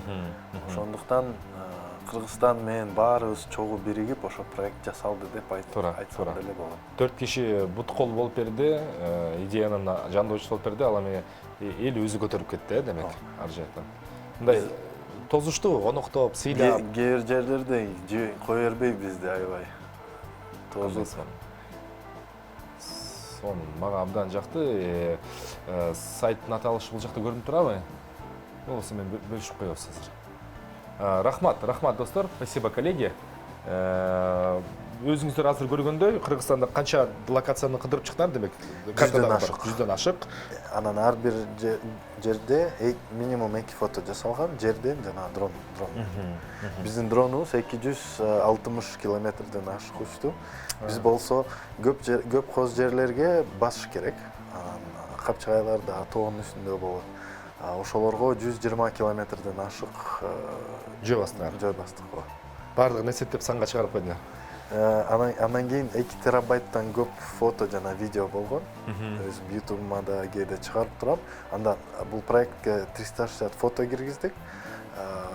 Анан өзүм YouTube'умда дагы 360 видеолор да бар ар кандай жерлерден. Ушул долбоорду ишке ашырганча бир эң кооптуу жана эң бир балким адам баарыбыз эмоция менен жашайбыз да, анан эң эсиңизде калган кайсы эмоциялар болду? Балким бир жерде коноктогондур, балким бир жерде бир кооптуу учурлар болду. Кээ бир жерлерде аябай көп жаан жаап 2-3 күнгө чейин кээде күтчүбүз да. Аба ырайы жаткан жериңер? Кээде палаткада, кээде гостевой дом, 1-2 жолу отельге жатып кеттик. Көбүнчөсү болсо кээде коноктоттур бизди киргиле деп, өз үйлөрүнө киргизип. 2-3 жолу биздин машинебиз сынып, ошону жасап, ошо жолдон жасап. Кээ бир националдык парктарда бизди тозуп, лодка берип же ары бери жаңы жерлерди көрсөтүп, 2-3 жаңы жерди өзүбүзгө ачтык да, ошолорду да проектке киргизип, анан биздин туризмде иштеген коллегаларга да ошол жерлерди бөлүшүп, контактылардын баарын алып, анан кандай ким тозо алат, кайсы жакка барган жакшы жана картага меткаларды коюп койдук, анан бөлүшүп койдук да баарын. Өзүңүз, мен сизден бир ошол нерсеге кызыгып сурагым келип турат. Өзүңүз айтып калдыңыз, мен шаарда чоңой өсүп калгам, ошол өзүм баягы орус тилдүү мектепте, орус тилдүү жогорку окуу жайда окуп калдым деп. Бирок 40 күн жүрүп келдиңиз, канча жол? 40 күн, 40 деген сандын өзү бир мындай аябай символикалуу сан. Карап отурсам, мына өзүңүз дагы мына өзүңүз негизи кыргыз элине, ошо элетте жашаган, башка региондордо жашаган кыргыз элине болгон кандай баа бере аласыз? Биздин элибиз кандай экен? Мен көбүнчө туризмде иштегендер менен жолугушам жүргөндө. Алар болсо башкача да көбүнчөсүнө. Себеби деген туристтер менен иштегенде ар кайсы өлкөдөн келишет. Анан көп предрассудка жок болот да алардачы, мисалы үчүн тиги мындай өлкөдөн келсе мындай болот деп. Себеби деген кишилер ар кандай болушат, ар бир не бывает плохой нации, бывает плохие люди деп коюшат го ошондой. Анан туризм боюнча иштеген кишилер, алар аябай шустрый болот. Азыр аябай жагат то, что балдарын чет элдик тилдерди үйрөтүп, ар кандай мындай ар бир өлкөдөн келген бир особенности болот да, мисалы үчүн еврейлер өзгөчөлүктөр. Еврейлер келсе, мисалы үчүн алардыкы суббота күнү иштебейт, алар шаббат шалом деп коет. Анан же Россиядан келсе, аларда да бир спецификациялар болот. Ошонун баарын кишилер маданиятын билип алат, анан кийин ошолорду колдонушат да, жакшыраак сервисти жасаган үчүн. Анан кийин мен мындай деп ойлойм, туризмде аябай көп потенциалыбыз бар өлкөбүздө. Жакшы эч жакка чыкпай эле Кыргызстанда жашап туруп, бир жакшы сервисти кылып туруп, жакшы акча тапса болот. Мисалы үчүн пандемияга чейин мындай сандарды айта албайм, бирок аябай жакшы эле акча тапчыбыз. Азыр болсо азыраак болуп калды, бирок эми буюрса пандемия бүткөндөн кийин биз ошого чейин азыр көп ар кандай долбоорлорду жасап атабыз. Ошолорго даярданайлы деп. азыркы учурда көп тренингтер болуп атат. Бизде жакшы чет элдик организациялар бизге ар кандай тренингтерди берет. Анан кийин мындай чек ара маселе деле боюнча көп эме чыгат да. Себеби деген азыркы учурда жөн эле Кыргызстанга келбейт. Көп кишилер келип туруп Өзбекстан, Кыргызстан же Кыргызстан, Тажикстан, Кыргызстан, Казакстанга келишет. Себеби деген кээде алыстан учушат. Анан келатканда 2-3 өлкөнү көрүп кетели деп келишет да. Ооба. Ошондо мындай взаимодействие жакшыраак болуп калат да кошуналар менен. Анан биз өзүбүз деле мындай түшүнүшүбүз керек. Биз аябай кичинекей эле өлкөбүз. Элибиз деле аз. Анан кийин ошо биримдикте жашап, тынчтыкта жашап өнүгүшүбүз керек да. Анан көп убакыт болсо бир мындай мусор, ар кандай таштандыктарды деле байкап калам. Ошо аябай көбүнчөсү болсо биздин эле Кыргызстанда турган кишилер, элдер ошону таштап коет да. Биз болсо көп убакытта ар кандай акцияларды кылабыз. Мусорду чогултуп, социалдык тармактарга да чыгарабыз. Таза кармашыбыз керек да. Себеби деген бул биздин үйүбүз. Жөн эле сен турган там болбойт. Кыргызстан кичинекей эле. Анан ошону сакташыбыз керек да. Анан кийин могу туризмде иштеген кишилер алар өзгөрүп кетет. Себеби деген көп кишилер менен таанышасың. Анан кийин өзүң деле кызыгып баштайсың. Мен мисалы үчүн 6 жылдан бери иштеп атам туризмде. Бирок эң биринчи опыт болсо бул 12 жыл мурун студенттик убагымда отелде иштеп жүргөм. Ошол кезде бир күндүк кыска турларды жасап турчумун. Ошондо билип калдым жана чаевые алып тияк ошо жакшы акча табат экенсиң деп. Анан кийин ар кандай кишилер менен таанышасың.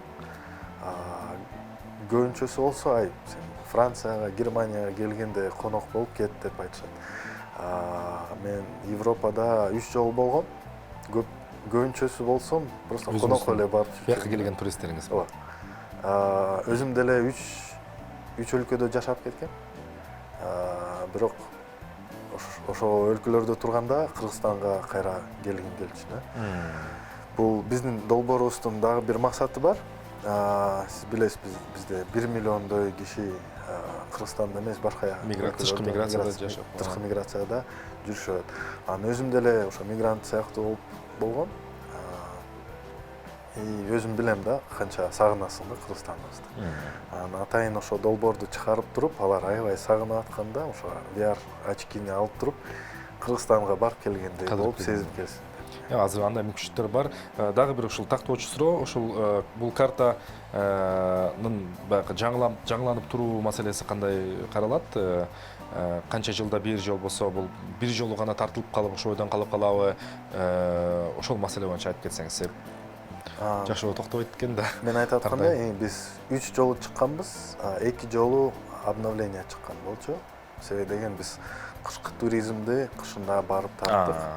Анан кийин дагы жаңы жерлерди да кошуп атабыз. Азыркы убакытта планда жок, ошол эле проект калып калат. Бирок азыр биз кошуна өлкөлөрдү да тартып туруп, жаңы бир долбоорду пландаштырууда да. Себеп дегенде мындай кластер болуш керек да, биздин мамлекеттер, Казакстан, Өзбекстан. Көп мен угам, ушу туристтер бир келгенде ошол көбүнчөсү баягы өз жолу менен келишет, велосипед менен келишет, тоо, мотоцикл менен келишет. Биздин Орто Азия чөлкөмүнө периодко эле кызыгат экен да. Эми пландарда бул мындай да, Кыргызстанды эле эмес, бирок Орто Азияны баарын тартып туруп, киргизип, чоңураак бир долбоорду жасаганга азыр аракет кылып атабыз. Мына максат мырза, айтсаңыз, сиз өмүр бою, мына өмүрдө турмуштук жолуңузда ушул туризм багыттардадыңыз, көптөгөн жерлерди өзүңүз кыдырып келдиңиз, кыдыртып жүрдүңүз. Мунусунда ушул өзүңүзгө биринчи жолу көрүп, же балким мурда эле көрүп жүрүп, бирок башкача ачылган бир жерлерди айтып бере аласызбы? Кайсы жерлер бар экен бизде? Кандай укмуштуудай ачылыштар болду сиз үчүн? Мисалы үчүн, мен өзүм туризмде иштеп атып, туристтерге биздин тарыхты жана ар кандай коз жерлерди көрсөтөсүң. Бирок алар маданий жагында аябай көп кызыгышат. Ошол. ошону эметип атканда бир жолу бизде бир турист келген, ал болсо Африкада жүргөн. Африканын көп өлкөлөрүндө барып келиптир.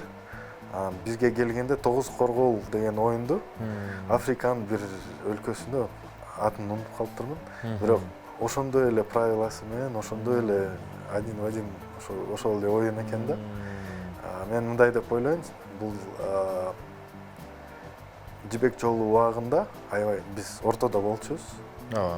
Пересечение путей дегендей. Анан кийин ошо балким тияктан келаткандар бияка алып келишти. Же болбосо бизден алып туруп тияка кетишти. Ошону изилдеш керек. Анан кийин биз тарых боюнча Алтайдан келдик, мисалы үчүн. Мен көп жылдан бери туризмде иштеп, кызыгып аткам.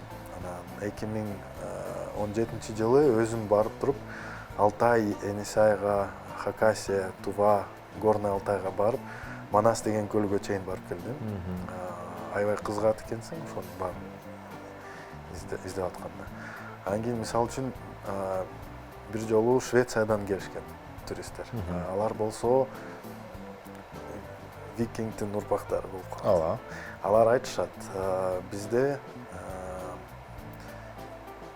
коренной народдор жашагандар. Бизге окшош, аябай окшош экен, традициялары. Бирок ар кандай орнаменттери биздики мисалы үчүн тоголок болсо, алардыкы мындай угловатый да. Тик бурч, э? Тик бурч. Бирок калган баары, мисалы үчүн койдун ордуна бугуну багышат. Бирок калган баары ошо бирдей эле. Боз үйдүн ордуна ошо алачыктар. Ошондой эле Сибирияга барганда аябай көп, мисалы үчүн кыргызча сүйлөсөң баары түшүнөт. Якутияда башкача окшойт, аяка чейин жете элекмин. Бирок калган жерлерде Хакасия, Тува көп аттары деле кыргызча которулат. Анан кийин көп алар бирок мусулмандар эмес, көбүнчөсү христиан же тенгри болуп, шаманизм боюнча. Бирок калган баары бирдей эле. Кандай сон? Демек сиз бир гана бизнес кылып эметпестен өзүңүздө изилдөөчүлүк менен алектенет экенсиз. Мисалы үчүн Манас деген жерлер дүйнө боюнча аябай көп жерлер бар. Мисалы үчүн Индияда Манас деген парк бар, национальный парк. Америкада Сиэтлде Манас Таш Ридж деген жер бар. Манастын ташы деген тоо бар экен да, кичинекей. Дагестанда да Манас деген жер бар экен. Тибетте көп, аябай көп жерлерде ошо Манастын аты калып калыптыр. Мен буюрса жетишсем, ошонун барып туруп изилдеп келгенге да аракет кылабыз. Мен сизге бир гана ийгилик каалап кете алам. Мен эми сиз көп кыдырып, тажрыйба топтоп калганыңыздан туризмден сырткары бир темага сурайын, себеп дегенде көп кыдырдыңыз. Эми Америкада, Индияда, Сиэтл, Канадада, мен кечеде Канаданын Квебек же болбосо Аляска жактарындай карап көрсөм, айылдардын аталыштарынчы англис тилинде латин ариптеринде жазылганы менен, бирок кыргызга жатыктырып окусаң, аябай кыргызча аттар бар экен да. Аябай кыргызча аттар, таң каласың. Папам күлөт, Аляска деген алыска деген. Алыска же болбосо Аласка деп атпайбы? Аласка депчи. Алатоо, Аласка деп. Кандай элесиз?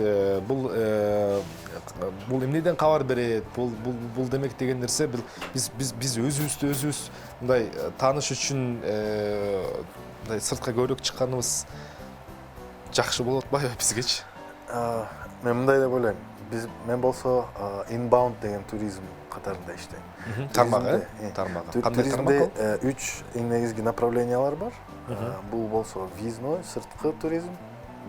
Кыргызстандан, мисалы үчүн, Турцияга же Египет же башка жерлерге барсаң, бул outbound туризм деп коет. Анан inbound бул болсо чет элден бизге келгендер. Анан внутренний направление бар. Внутренний болсо бул кыргызстандыктар, Кыргызстандын ичинде барып саякаттанганы ошол внутренний туризм деп коет. Эң жакшысы болсо бул inbound мен жасаган нерсе. Себеби деген биз туристикалык услугаларды экспорт кылабыз. Анан башка өлкөлөрдөн акчаны бизге алып келебиз да, ошо аябай патриоттук болот. Мисалы үчүн силер Турцияга же башка бир өлкөгө билет алып туруп учуп кетсеңер эс алууга, силер деген акчаны чыгарасыңар өлкөдөн. Ошо эми саякаттанбагыла дегенде эле жаман, бирок себеби деген барып изилдеш керек, башка өлкөлөрдү көрүп, кишилер менен таанышып, анан кийин эң жакшы нерселерин баарын бизге алып келип туруп, бияктан уюштуруш керек да негизи. Мен мындай деп ойлойм. Ички туризм болсо, бул жаңы бизге аябай жаңы нерсе, бирок азыр аябай кубанам, себеби деген көп кыргызстандыктар өзүнүн өлкөнүн суббота воскресенье дем алыш күндөрү чыгып туруп, бир жака тоолорго, ар кандай жерлерге барып туруп, көлдөргө барып көрө атышат. Мурун кандай туризм болчу эле? Барып көлгө барып жатасың, 1-2 Чалкалап жатмай. Эчтеке кылбай. Бизде болсо мындай приключенческий адвенчур туризм деп коет да. Азыр жаштар абдан көп барып башташты, сүйүндүрбөй койбойт.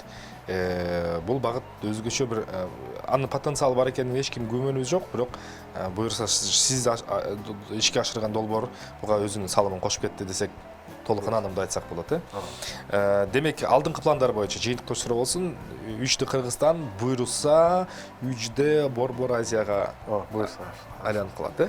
Өткөндө Кыргыз патент стартап Кыргызстан деген конкурс түзүлгөн.